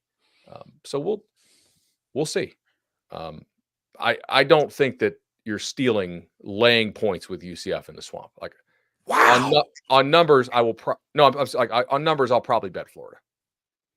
Just because, like, really, like, how much better can UCF really be? But I don't think it's crazy that UCF is favored in the Swamp based on how Florida's played so far. Like, Oh my you let goodness. A&M's backup drop what, a 50 burger on you, and he's been not good in the past 2 weeks. Like, Bowling Green made him look like a backup quarterback. Arkansas, for much of that game, made him look like a backup. Florida made him look like Cam Newton. Same thing they did with Cam Ward. Speaking of A&M, they host Missouri. I guess this is Missouri's first test, and they're a 2.5-point dog in that game. Missouri still thinks they're a playoff team. This is kind of one of those games they need to prove it, right? Yes. Missouri is an interesting team. I think they're a pretty good team. I don't know how good they really are. I think they have a playoff schedule, a schedule that allows them to get to the playoff if they can play at like a top 15 level. And maybe they are a top 15 team. I think ranking wise, they're probably even higher than that. I don't pay a ton of attention to what the polls say, but so far they need Brady Cook to be a little more consistent and accurate on the underneath stuff, because teams are really just trying to deny the explosive play against them. And so far Cook has not done good enough in terms of like hitting guys in stride to create those explosives. I also don't think that Missouri is as good on the lines of scrimmage as they were last year. Like the O-line, a little bit of a drop off. I think the defensive line is a decent drop off from where it was last year. And if you look at it, well, they had 2 pros on yeah, that team. And it's 2 pros at Missouri. Like that's Right. not a team that pumps out pros on an annual basis on the D line. And a couple of those guys from Missouri's defense last year, I do track this once rosters finalized in the NFL. Like a couple of those guys made the 53-man roster on NFL teams as undrafted free agents. So like that also, if you're good enough to make an NFL roster after the cut down, like you were probably a pretty good college player and a valuable guy. And at a team like Missouri, at Georgia, it's whatever, right? At Missouri, if you lose a guy who makes an NFL roster, I do think that matters. Speaking of Georgia, your takeaway from the Georgia-Alabama game, because this could be the first of potentially 3 meetings this year, but we certainly think it could be the first of 2. So I definitely don't think Alabama is way better than Georgia. But the runs in that game were incredible. I said this on Cover 3. I don't think Bama beats Georgia if Nick Saban was the coach that night. Like, I think they had to have a guy, and I'm not saying DeBoer's a better coach than Saban. That's not true. I think they had to have a guy who was willing to go all in on Jalen Milroe's skill set and enable him to be really confident with how he operates and to be able to scheme it up around his legs. And we've talked about this for months, right? 3 times in the last 10 years, DeBoer has had an offense where the quarterback either rushed for 1,000 or was the leading rusher. Like the Michael Penix stuff is not all this guy runs. Okay. Penix had 2 knee surgeries and was kind of immobile, but ultimately they're really scary if Milroe is going to be as accurate as he is. Georgia also defensively, they need Mykel Williams to get back healthy, because like they need a true game wrecker on that defensive line who can cause problems. And he didn't play well and really didn't play much at all in the second half for UGA. So can they get back a little healthier? If I had to pick it on a neutral site, like I think I would pick Georgia after seeing that, because I'm curious, like, what's Bama's counterpunch after they've thrown all that at UGA? Like that was a great opening plan. But DeBoer has had good counterpunches for a long time, right? Like the stuff he punched back at Oregon with in the rematch last year was different than what they ran to start the ballgame. Like he has had a really good feel for how to screw with this Nick Saban style defense. In fact, he's torched it like multiple times. So sometimes like remember Dan Mullen at Florida? Like they would screw around, lose games, but when it came time to like game plan for Saban, he had a pretty good feel for it. Yeah. So did Malzahn, by the way. Yeah, I mean, Dan lost close games to Nick, but the fact that he could play him close. He lost by 2 at home. He lost by 6 in the SEC title game. Right. I mean, Dan at times even was playing chess while Nick was playing checkers on defense, and there aren't many coordinators who could do that to Nick. I think that both of those guys, DeBoer and Mullen, do a really good job of trying to like really scheme open a single matchup. It's like, hey, like there's a real purpose. The purpose of this play is not to drop back and see who's open. The purpose of this play is literally 10 other guys working to get one dude open. and we're going to throw it to that dude. Like specifically, we're trying to create a coverage bust based on your coverage rules that we think you're probably in against this formation and what your coverage check is. You know, if we're trips into the boundary, okay, and we motion like we motion to the back into the backfield and we pause them and then we run them out to the field. I think that they are really good at figuring out what your coverage rules probably are. And at this point, I think DeBoer knows what these coverage checks are because he's played them. I think he's 6-0 against the Saban tree. So that's pretty good. I'm curious to see like what can UGA counterpunch with. All right, this week the top 8 are all huge favorites. Do you see any potential for an upset this week? Totally. I mean, they're okay. Probably not in the top 4 because that's just I mean, shoot, Tennessee is 4 and they're only 13.5 point favorite, right, at Arkansas. Like that's not a real easy place to go play if Arkansas is motivated, and that's a night game. I'm sure you'll get a home run effort from from Arkansas, and I think they have Tennessee as the Bama game on deck, right? So, potential look ahead spot there, but I don't know if you can overlook Arkansas. Maybe you can because they haven't won many ball games this year. I fully expect Bama, Texas, and Ohio State. Well, Bama, they play Vandy. Texas has a bye. Ohio State should be fine. I think Georgia should be fine against Auburn overall. Oregon should be fine. Penn State should really be fine. In that sort of like Miami, USC, Ole Miss range where they're all kind of like 10, maybe 11, maybe 9. That's the range to circle here, I would say. Quickly, we're pressed for time. Is that the type of loss for Ole Miss that if they lose to Georgia and finish 10-2, they're out? Or is their 10-2 still going to be good enough? Yeah, I think it definitely could be, depending on how well Kentucky finishes, right? Like if Kentucky ends up going like 9-3, then no. But if Kentucky's more of like an 8-4, 7-5, it could be a bit of a disqualifying loss because you're going to have a lot of teams out there that have really good records. Got an upset pick? Got a best play? I would say I like Penn State. I thought Oregon took their foot off the gas in LA last week, and Penn State did not cover, and they were super close to breaking out a bunch of explosive runs, and Illinois shoestring tackled them like a million times. I bet UCLA doesn't grab the shoestrings quite as well as Illinois did. A little worried Penn State could be looking ahead to USC. That'd be my only concern in the game. He's Bud Elliott. All right. Nolecast, Cover 3 Podcast, 24/7 Sports. Follow him on X, Bud Elliott, 2 L's, 2 T's, the number 3, Bud Elliott 3. But as always, looking good, sounding good, feeling good. We'll talk next week. Enjoy it, guys. American Paint Supplies, for nearly 30 years, is your one-stop shop for all your coating needs. If you are a designer, a contractor, a professional painter, or a weekend warrior, American Paint Supplies is the place where experts go to get expert solutions. At 6100 Shirley Street in Naples off of Pine Ridge, American Paint Supplies delivers the best solutions with the best products with the best support. Meet Gene and his team today at American Paint Supplies. Call 239-566-2700. That's 566-2700 or online at AmericanPaintSupplies.net. At Physical Therapy and Balance Centers, our goal is to help you love your life. When your life is sidelined by an injury, dizziness, surgery, or condition keeping you from doing what you love, we're here to help you heal and feel your best. Our therapist evaluation will determine the root cause of your health challenges, resulting in a unique treatment plan customized just for you. Visit www.physical.com to find your nearest location and see how we can help you love your life. Wine glasses never fall over until you get a brand new rug. Oh, no! Ketchup bottles act normal till you're wearing a new shirt. Oh, you kidding me? And rocks slide peacefully on the road till the day you get a brand new windshield. Then they fly up off the road and attack without mercy. That's why new windshields from Glass Doctor come with our windshield protection plan. Unlimited repairs and one replacement for 12 months. Don't just fix it, protect it.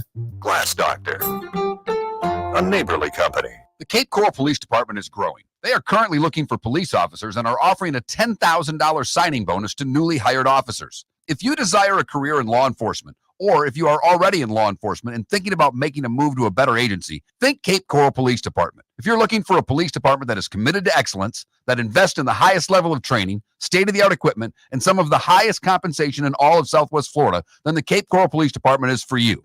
Visit capecops.com. That's capecops.com. Mark Miller for Molly Maid. Why Molly Maid, you ask? Trust. Moulton was a customer for 15 years. Affordability. Didn't I just say Moulton was a customer for 15 years? Worry-free services. Our professional house cleaners are fully insured and a 24-hour warranty. Call Molly Maids today at 239-774-5839. That's 239-774-5839 or online at mollymaid.com/FTMYERS. That's mollymaid.com/FTMYERS. The world famous cigar bar started as a neighborhood place in downtown Fort Myers, and now it's a brand, a destination with 4 locations. The original place, Henry Street, Fort Myers, Gulf Coast Town Center, on Southeast 47th Terrace off the Cape Coral Parkway, and the Lounge on West 1st Street in Fort Myers. A place to go, whether you just need a relaxing drink and a smoke after a tough day at work, or a place to go celebrate. From relaxation to celebration, the world famous cigar bar. This is Miller and Moulton.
Yes, Irish football, I do think it's better than Colorado.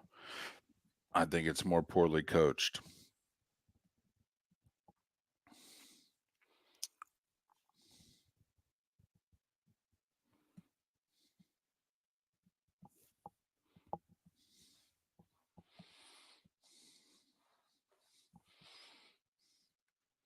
I'm impressed by what Colorado did, Irish football, if they can continue it.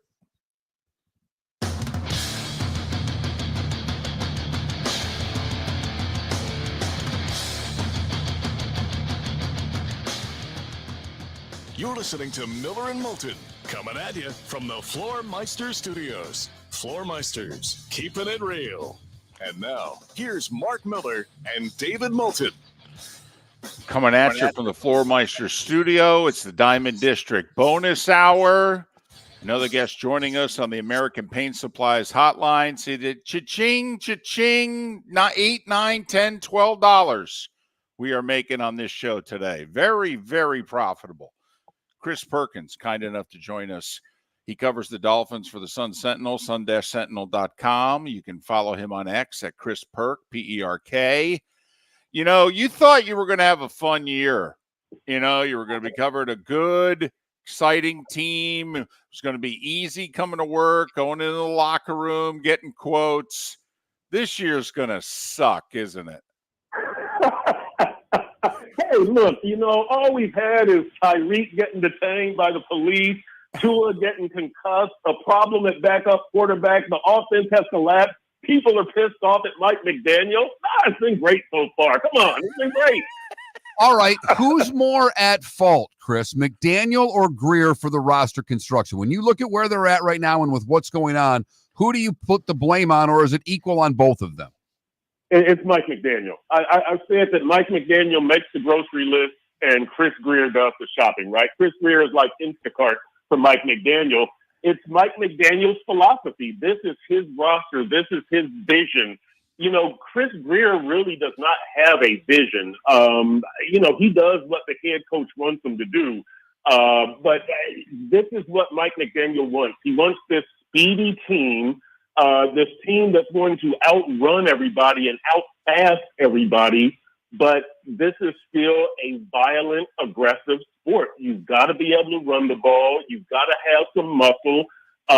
You've got to be effective down in the red zone. And, you know, I think that Mike McDaniel has constructed a team and an offense that can only win one way, Tua to Tyreek. And when people take that away, this offense has nowhere to turn. Well, the owner sided with McDaniel first. He gave him the extension. So one would think that if Greer loses his job, it'll be just another Instacart guy coming in, right? Or potentially is this going so badly that the organization may have to make changes? Yeah, that's what I think. And, you know, I wrote during the off season that I wouldn't extend anybody because, I wouldn't have extended Tua both for durability and health reasons for the concussion. That's the main reason I wouldn't have extended him. But with everybody else, because if this thing went sideways, I was saying, you would want to get rid of Chris Greer to start. But a new GM is not necessarily going to want to come in and be saddled with Mike McDaniel and Tua. And so I wouldn't have extended McDaniel. I wouldn't have extended Tua because if things went the way they're going, you would want to take a broom to everything, right? If you want a new GM and you tell them, but you got to work with Mike McDaniel and Tua, you're probably not going to get the top GM on the market, right? You're probably going to get somebody who's hoping to make break in because he's really young or he's a recycled guy, but you're not going to get a top guy with that kind of thing, especially if, you know, Tua with a concussion problem and Mike McDaniel being so stubborn that, you know, he refuses to run the ball. He refuses to throw to the tight end. That's not really a very attractive job. Well, and he also refuses to change the direction of the team based on who the quarterback is. It's one thing to have Tua and have the timing passes and everything working the way that it works when Tua's at his best. But losing Tua, they didn't seem to make any adjustments for the backup quarterback to make his life easier, did they? Nope, not at all. And this is what's frustrating as bright as Mike McDaniel is, he's turning out to be very stubborn and hard-headed. That, yeah, like, you know, Skylar Thompson, he can use his legs a lot more than Tua. We didn't see any type of adjustment to that. Snoop Huntley can actually run. We didn't see any type of adjustment to that. There's got to be a way that you can design an offense that combines Skyler's skills with Tyreek's skills and what the defense is giving you to get him the ball. The same with Snoop Huntley, the same with Tim Boyle. Like, this thing can't just be designed for Tua to Tyreek. Like, you got to have some flexibility. I don't know why Mike McDaniel refuses to change. Like, I would think somebody in that building has got to be telling him, Mike, we've got to change. He won't change the offense, like you say. This is all built for Tua. Chris Perkins covers the Dolphins for the Sun Sentinel, sun-sentinel.com. Follow Chris on X at Chris Perk, P-E-R-K, Chris Perkins. What was Tyreek yelling about? I mean, and I'm being serious when I ask that. Was he just letting off steam? I can't believe how much we suck. This is BS. Or was he, questioning what Mike was doing and like, what are you doing? What was he yelling about? We don't know because Tyreek did not speak after the game. He just bolted and left everybody else to answer questions about the performance of the offense and his frustration. And Tyreek, you just drop that lateral and you don't even go after it. Like, well, what in the world is going on with Tyreek and this team? And I'm sitting here right now writing my column for tomorrow just on this team and where they are now in the locker room and the players that I've talked to. But part of it is this is another occasion where somebody needs to kind of check in with Tyreek and make sure he's okay. Because, yes, we saw him on TV yelling. Mike McDaniel is right there in the foreground. In the background is Wes Welker, the wide receivers coach. We don't know what Tyreek was saying, if he was yelling at either of them or just yelling in general, because, again, Tyreek bolted after the game. And it might be a good thing that he did that because maybe he was too emotional, running a little hot, and he might have said something that he regrets. So there's a chance that Tyreek did the right thing by not speaking. But, yeah, we saw the frustration, right? When Snoop Huntley missed him on that deep ball and Tyreek, kicked at the loose ball in the end zone, and then he whipped off his helmet. And I think that's when he went to the sideline and started yelling. But, yeah, you got to kind of keep an eye on Tyreek because if he does not like what's going on here and he hasn't been getting the ball, this thing could go south. You would have a major problem. Do they need to tear this sucker down? Did they do this wrong? And, I mean, are they a game or two away from a fire sale? Here's my thing on this is Mike McDaniel just has to adjust. Like, you still got talent on this roster. You still got Tyreek Hill and Jalen Waddle and Jonnu Smith and Raheem Mostert and Devon Achane, Jalen Wright. On the other side of the ball, you've got Zach Sealer and Calais Campbell. You've got Jalen Ramsey. You've got Javon Holland. You've got some talent on this roster. You shouldn't lose to Tennessee at home. I can understand losing to Seattle. Now, you look like trash. I don't understand that. You got your butt kicked by Buffalo and look like trash again. I don't understand that. But to me, this is mostly a coaching thing. Strategy, philosophy. You've got to adjust your game plan. I think defensively, we've seen some nice things, right? We're going to see what the outcome is on Jalen Phillips and his knee injury. But we've seen Jalen Phillips moving from side to side. We've seen Jalen Ramsey move from side to side. We saw him shadowing DK Metcalf. We've seen the three safety look. Like, we've seen some decent stuff. We've seen the Abba interception. We saw Kato Kohu get a turnover. We saw Zach Sealer. Like, we've seen stuff from the defense. Now, they've been leaky, but I think the defensive performance has adjusted to the talent, and it's been reflective.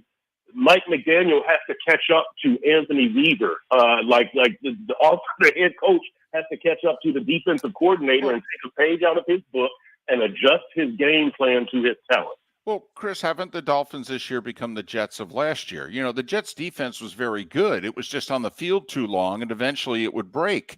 That's what's happened with the Dolphins. They've actually been playing really well defensively. They're just on the field entirely too long, and eventually they will break, which then makes you wonder, does the locker room begin to break along offensive and defensive sides? Well, that's what I'm getting at in this column today. That's what I'm writing right now. I'll give you a preview. So far, the locker room has been fine. There's some frustration simmering here and there, and that's to me that's normal. This is my 16th year in Dolphins locker rooms. Starting in 2000, and then I took a couple of years. I went to the NBA for 10 years and came back in 2012. It's okay right now, but that's why I kind of say you got to keep an eye on Tyreek and see what that situation is like. He's not getting the ball. He's clearly frustrated. Don't let that boil over. You got to lean on your leaders like Teron Armstead, who is out with a concussion. That hurts. Calais Campbell, who's a newcomer. Jalen Ramsey, who he's kind of there, kind of not there as far as the team. I think the leadership on this team and in this locker room is decent, but they need a victory. That's the thing, to keep believing in Mike McDaniel, because I think the players also look around and they say, we've got a lot of talent. There's no reason for us to be 1-3. And if we go to 1-4, I think the players start looking around going, we're better than 1-4. It's not us. And that's when the problem creeps in. So they really, really need a victory and a good performance this week, I think. We have about a minute. Do I dare ask what happens a week from now if they lose to the Patriots? I mean, this season's over if they lose Sunday. Over. Well, yeah. And I wrote a column last year before the Kansas City Chiefs game about Mike McDaniel. If he loses this game, the hot seat, and everybody was like, I couldn't imagine that. And I was saying he doesn't deserve to be fired, but, his seat should be warm. His seat in the off season should be warm. And because of this, this could happen. You could get off to a bad start and all of a sudden, look, these guys in their last 10 games, they're 3-7. In their last 7 games, they're 1-6. And they're averaging 12 points per game. So, start adding stuff up, and his feet will be getting warm. If they fall to 1-4, and especially if the offense looks choppy, I'm not saying that he deserves to be fired this season. I'm not saying that at all, but the seat will continue to get warm. Chris Perkins, fine columnist for the Sun Sentinel, sun-sentinel.com. Follow him on X at Chris, CHRIS, Perk, PERK. All right, write that column. Thanks for your time. We'll talk next week. All right, fellas. Hopefully it's after a victory. Hopefully. Your job will just get more and more miserable. Chris Perkins joining us once again here on Miller and Moulton. Playing another good defense. New England may not be a good team, but they have a good defense, David. Well, fortunately, the Dolphins offensively, 11 points a game. They should fare well. John Sally next.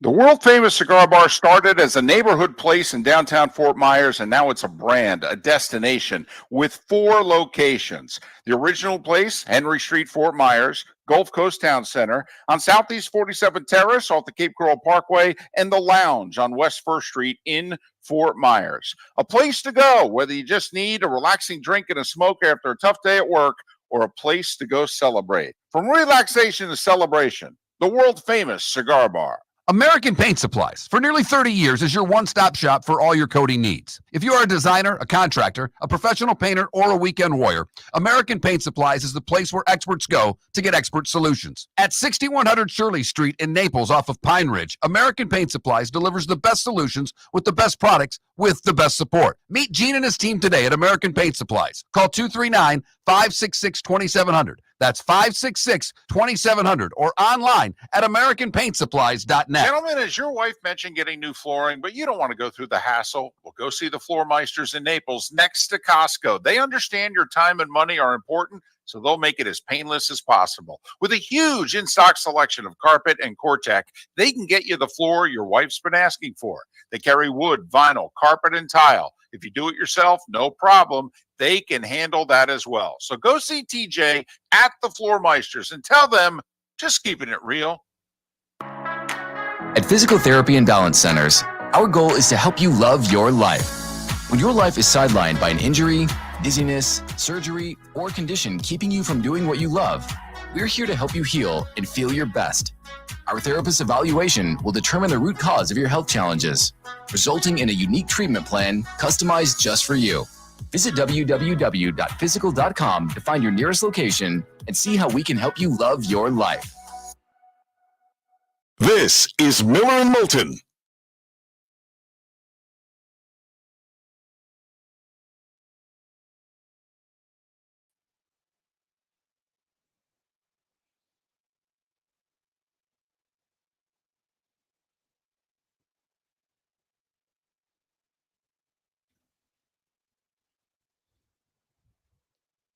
Lions, and I called up and I got the phone call, and I was contemplating if I should retire or not about 2 years ago, and I was like, you just trade me to the Lions. I go, well, I'm retired. Like, I don't know how that trade can go through, and then 2 days later, the trade never went through. You believe that?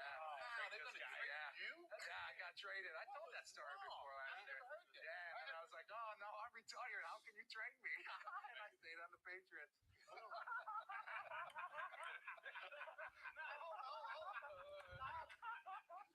Best NFL coverage anywhere on the internet.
I got to admit, 4 weeks into the NFL season, I like my Super Bowl pick even more.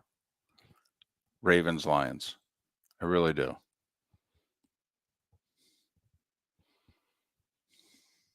Yeah, I like it better than even though I have Kansas City with Rice with the injuries, but I'll still take mine. You can't see Detroit, right? I did. Tough to pick against Mahomes. Nothing ringing here. Yeah, well, it's 10 minutes. But No, I know. I didn't expect him to call before 9:20.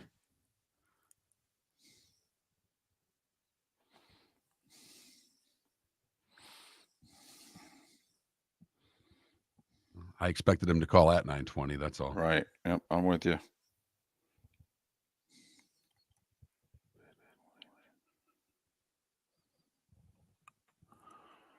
Yeah. Huh?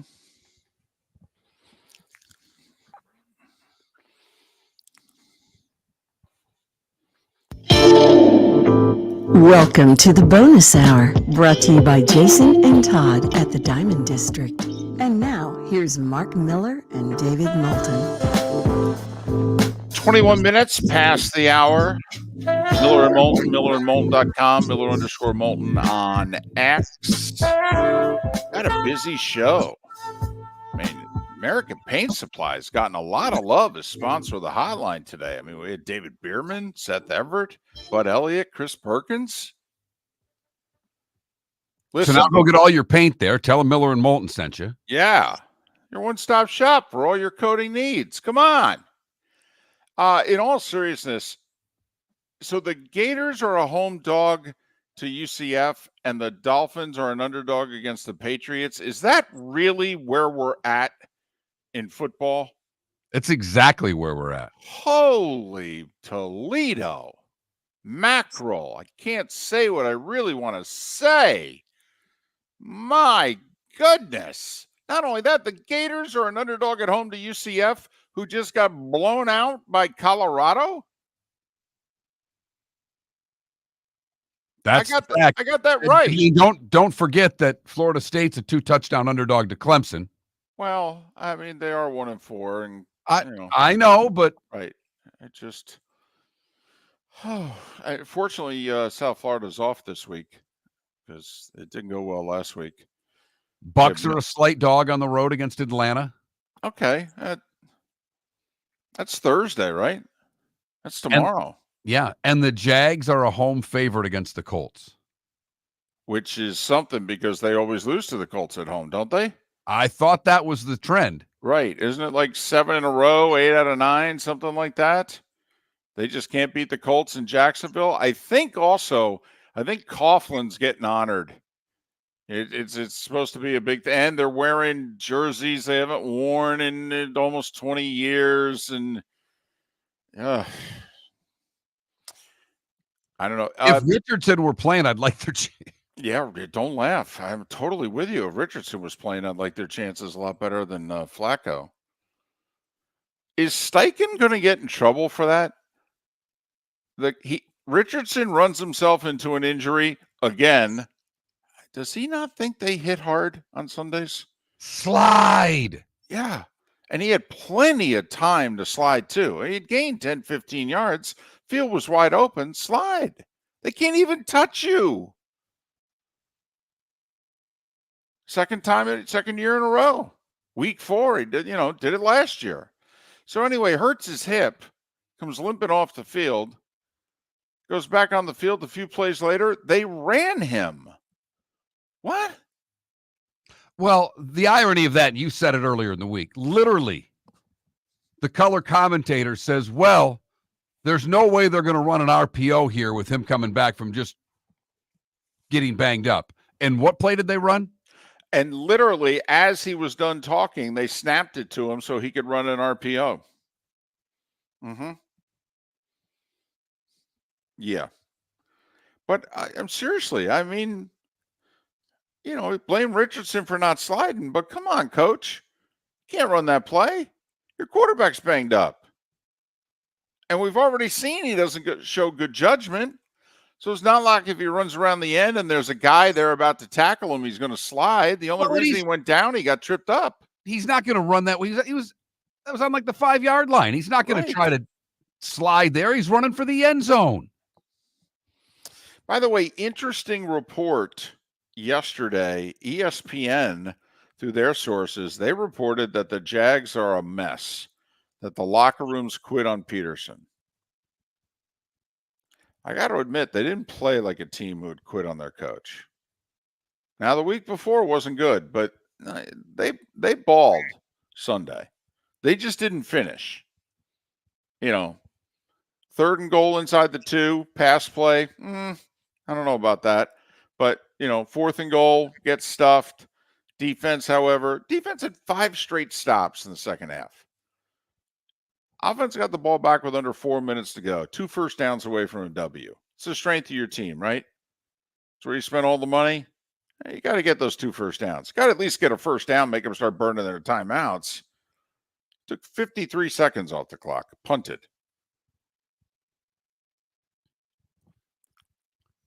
The Jags offense isn't good enough right now. No. To dictate any sort of game flow. No. I mean, they were in that spot having to get first downs, and David, I felt they had to throw to get first downs, and you don't want to be throwing the football there. They're not good enough to run it down someone's throat and get a first down. Well, and see, that's the dichotomy, though. On Sunday, Bigsby ripped off a couple of long runs. He's their power back. They didn't give it to him. He gets them all the way down to 1st and goal. They get inside the 5. They don't give it to him. I mean, we're not the smartest people in the world, but this is when we look at coaches. We look at the Colts coach. We look at the Jags coach, and we're like, hold on a second. Why'd you draft him? Hello? I mean, if you're not going to give him the ball down there, why are you even playing him? I don't know, Mark. Sometimes, the 3 junks at the end of the bar actually make a couple good points. The guy on his couch is not always wrong. I'm with you. The 3rd down there, why Bigsby's not getting the ball in that situation baffles me. I don't. Also, I would have given it to him 4 times in a row, to be brutally honest. I would have also. I mean, they had 3rd and goal just inside the 2. I mean, don't you line it up, run it twice. You stop us, you stop us. This guy's averaging like 8 yards a carry today. I don't get it. But, it's 2 years now. Dolphins can't line up 3rd and 1 and get it either. No, they cannot. But Jacksonville's more built, at least to me, to try to get the yards that way than the Miami Dolphins. They were supposed to be. Play calling, though, down there. Throw it on 3rd and 1.5 yards. Run the quarterback draw on 4th and 1.5 yards. And that's a big topic of discussion in Jacksonville. It's kind of like, hold on a second. When you were calling the plays, Trevor in the offense was rolling. Since you've turned over play calling, he and they don't look the same. Oh, so why aren't you going to take play calling back? So I know it's his really good buddy. Yeah, but it's his job. But which one's more important? Right. Because he's getting blown out this year if this doesn't change quickly. I mean, Totally. this looks like it's a done deal in Jacksonville. Well, clearly the franchise is tied around the quarterback. So, they have to do whatever they have to do to make him look better. Mark, even if they still lose some games, okay, they at least when the season's over have to be, well, Trevor went through a funk, but boy, they figured it out. He was a really good quarterback the last, quarter, half, 2/3 of the season. But the completion percentage isn't high enough. Some of that's on Trevor. Because let me tell you, I mean, I don't think Brian Thomas is neighbors, okay, but he's really good. He's open. He's getting open. I saw Trevor miss a lot of guys on Sunday. Yeah, I counted 5 in which I went, oh, dude, you got to make that throw. Yep, I agree. And that's a problem. Mm-hmm. Because forget elite NFL quarterback. If you're a starting NFL quarterback, those are completions that you have to make. Yeah. He had a touchdown to Thomas, too. Thomas, they played zone, and he got outside the corner, and the safety wasn't getting over in time. That's a touchdown. He had a touchdown to Kirk that he overthrew him on. Those were just 2. And the contract hasn't kicked in yet either. Right. Miller and Moulton. Hey, look at that. Yeah. In stereo. Good, bad, and ugly. What's on tap? Today was the day when some final thoughts, a pick or two. We're going to ride some home teams in baseball. They I think can't we go have 1 and to today. I was going to say they can't go 1-3 again, can they? How many sweeps are we getting? We'll talk about it all coming up. Hump Day edition. Thanks for being with us. Miller and Moulton, millerandmoulton.com. Wine glasses never fall over until you get a brand new rug. Oh no! Ketchup bottles act normal till you're wearing a new shirt. Oh, you kidding me? And rocks lie peacefully on the road till the day you get a brand new windshield. Then they fly up off the road and attack without mercy. That's why new windshields from Glass Doctor come with our windshield protection plan. Unlimited repairs and one replacement for 12 months. Don't just fix it, protect it. Glass Doctor. A neighborly company. The Cape Coral Police Department is growing. They are currently looking for police officers and are offering a $10,000 signing bonus to newly hired officers. If you desire a career in law enforcement, or if you are already in law enforcement and thinking about making a move to a better agency, think Cape Coral Police Department. If you're looking for a police department that is committed to excellence, that invests in the highest level of training, state-of-the-art equipment, and some of the highest compensation in all of Southwest Florida, then the Cape Coral Police Department is for you.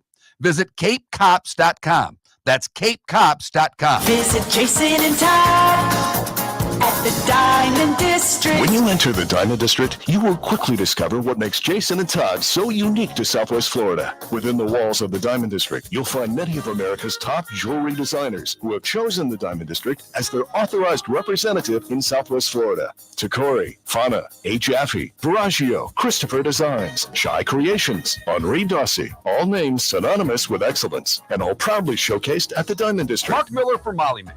Why Molly Maid, you ask? Trust. Moulton was a customer for 15 years. Affordability. Didn't I just say Moulton was a customer for 15 years? Worry-free services. Our professional house cleaners are fully insured and a 24-hour warranty. Call Molly Maids today at 239-774-5839. That's 239-774-5839 or online at mollymaid.com/FTMYERS. That's mollymaid.com/FTMYERS. This is Miller and Moulton.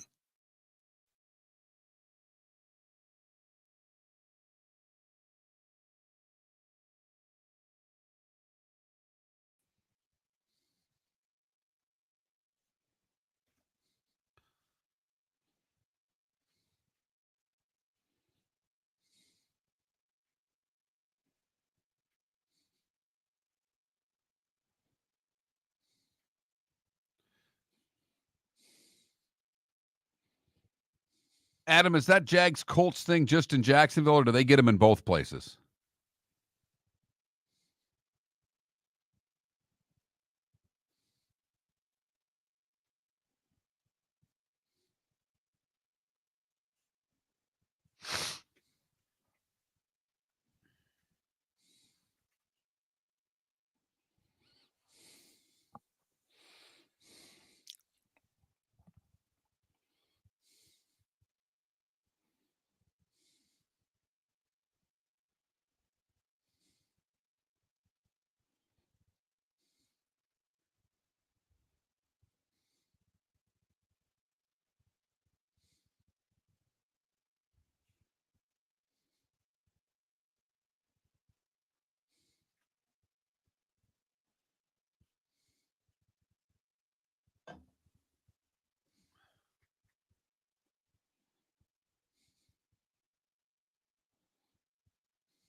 Jags are weak at the line of scrimmage.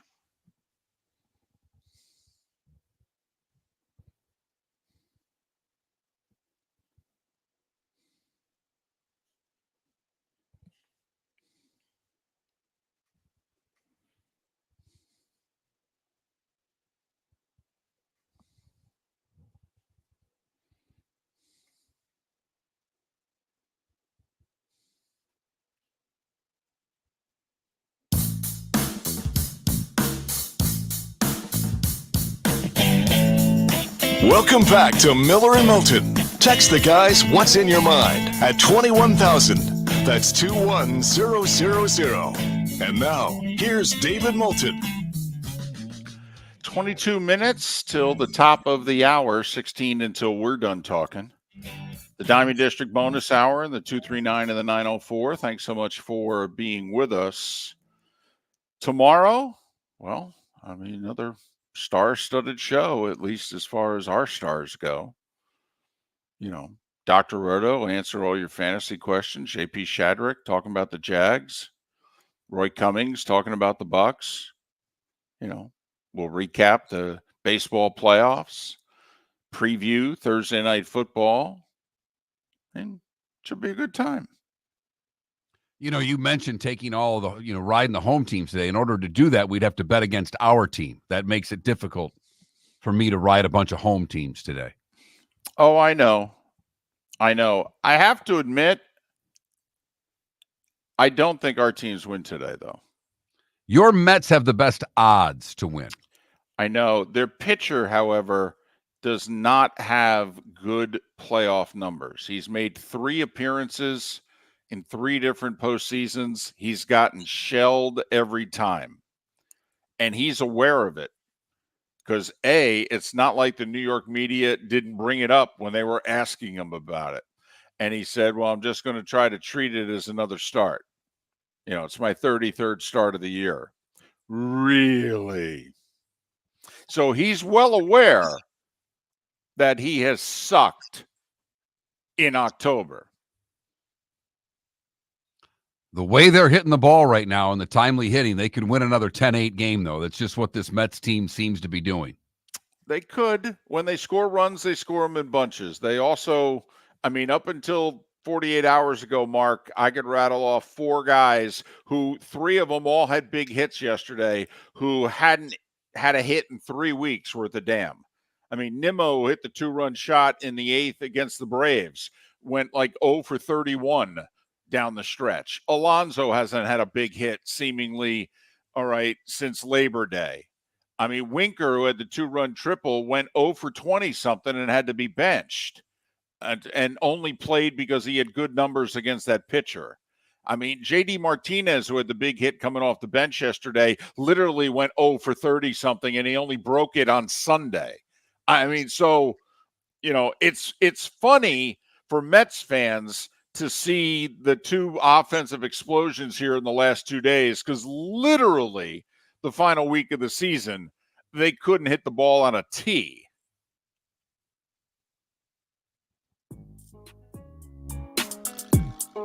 It's that time again, nearing the end, but not quite there yet. Here's Mark Miller with Today Was the Day When. Going back to 1789 today again. Oh, man, they got a lot of stuff done. God, did we get stuff done. Man. George Washington transmits the proposed constitutional amendments to the states for ratification. We know it as the Bill of Rights. Not like anything was going on. Man. You'd think with what they got done in the last week of September in 1789, he could have taken some time off. Camp David. We go to 1919. President Woodrow Wilson has a stroke, leaving him partially paralyzed. 1947. Yogi Berra hits the first pinch hit home run in the Baseball World Series. They lost, but it was the first pinch hit home run. Sandy Koufax strikes out 15 in Game 1 of the World Series today in 63. The Dodgers would win the game and sweep the series against the Yankees. Today in 67, Thurgood Marshall sworn in as the first black Supreme Court justice. Today in 68, it was the first time two soon-to-be-named MVPs oppose each other. Bob Gibson would beat Denny McClain in Game 1 of the World Series. Don't know how much McClain got paid for that game. Sad day in 1980. Ali comes out of a retirement to challenge Larry Holmes. For 10 rounds, Larry Holmes beats him to a pulp before Ali's corner throws in the towel. Like a speed bag. Ali lost so much weight too. You know, he was like down to 218. So, you know, he looked good and everybody went crazy going, oh, look how good he looks. Yeah, they didn't see him spar. Apparently, he got the tar beat out of him in sparring also. Papa John's Pizza was founded today in 1984. Huh. Happy birthday, Papa John's. Today in 1999, Alabama beat Florida in overtime to snap the Gators' 30-game home win streak. I just remind that to Gators fans that they had a 30-game home win streak. They better have a win streak Saturday. Sammy Sosa becomes the first player in Major League Baseball history to have 60 home runs in 3 seasons when he did so today in 2001. 2011, Homeland premiered on Showtime. Claire Danes. And today in 2016, Vince Scully calls his final Dodger game. It would be a 7-1 loss to San Francisco after broadcasting for 67 Major League Baseball seasons. It was 8 years ago?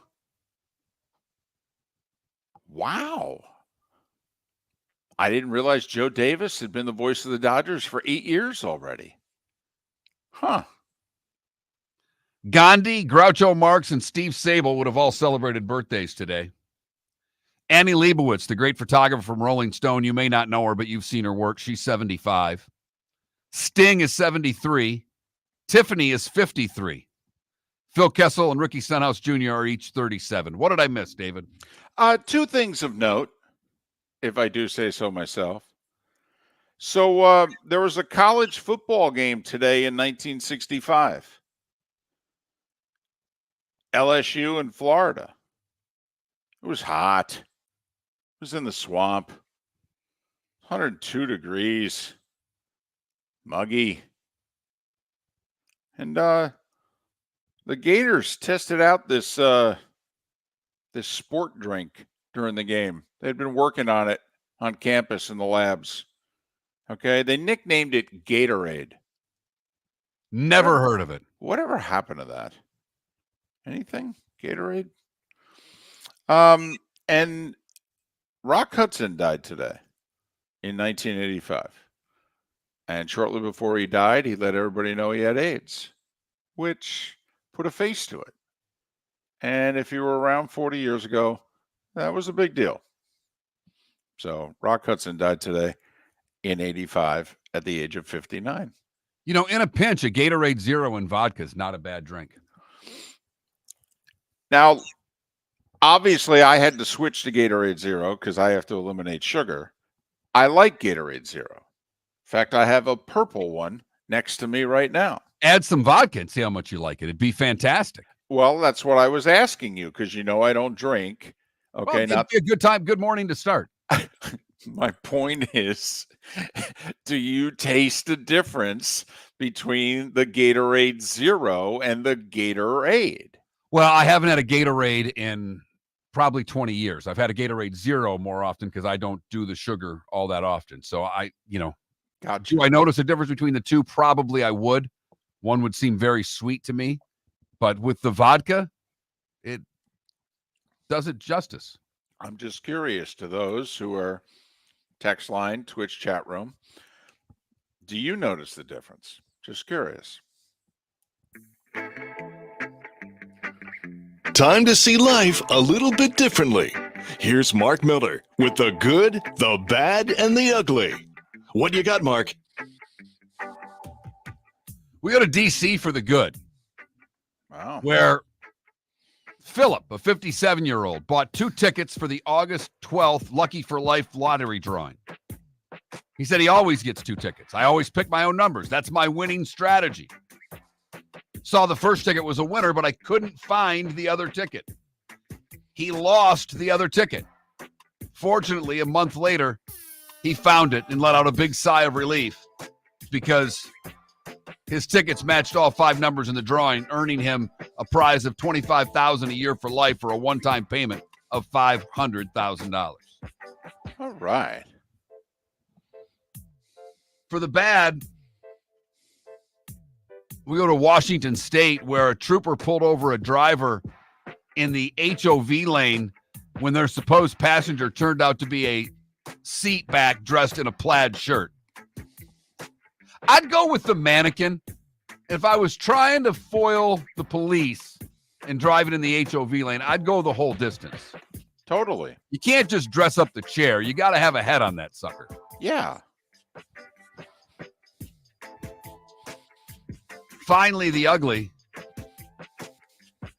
We go to Michigan, the Gaylord area, where a sheep that was on the loose unsuccessfully attempted to defend its freedom by ramming a Michigan State Police trooper and his patrol vehicle.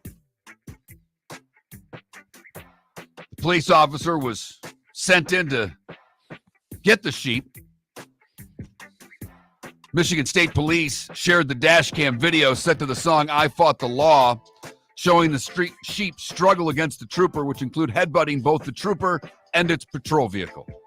The trooper was able to get a hold of the sheep, and the animal calmed down enough to be taken into custody. That is the good, the bad, and the ugly on today, Wednesday, October the 2nd. Brought to you by the Cape Coral Police Department. Go to capecops.com. They are still hiring. And new officers get a sign-on bonus of $10,000. Go to capecops.com. Not just police officers are hiring for, there are other jobs, but it's the police officer that gets the $10,000 signing bonus. That's the biggie. Nice. Yeah. Who couldn't use 10 grand? Yeah. Signing bonus. Oh. All right. Baseball playoffs. We're going to do the same deal. Okay. A couple times different, but not your Tigers and Astros, Mark. That's still 2:30 ABC. Houston, big favorite today. Yeah, biggest favorite on the board, minus 180.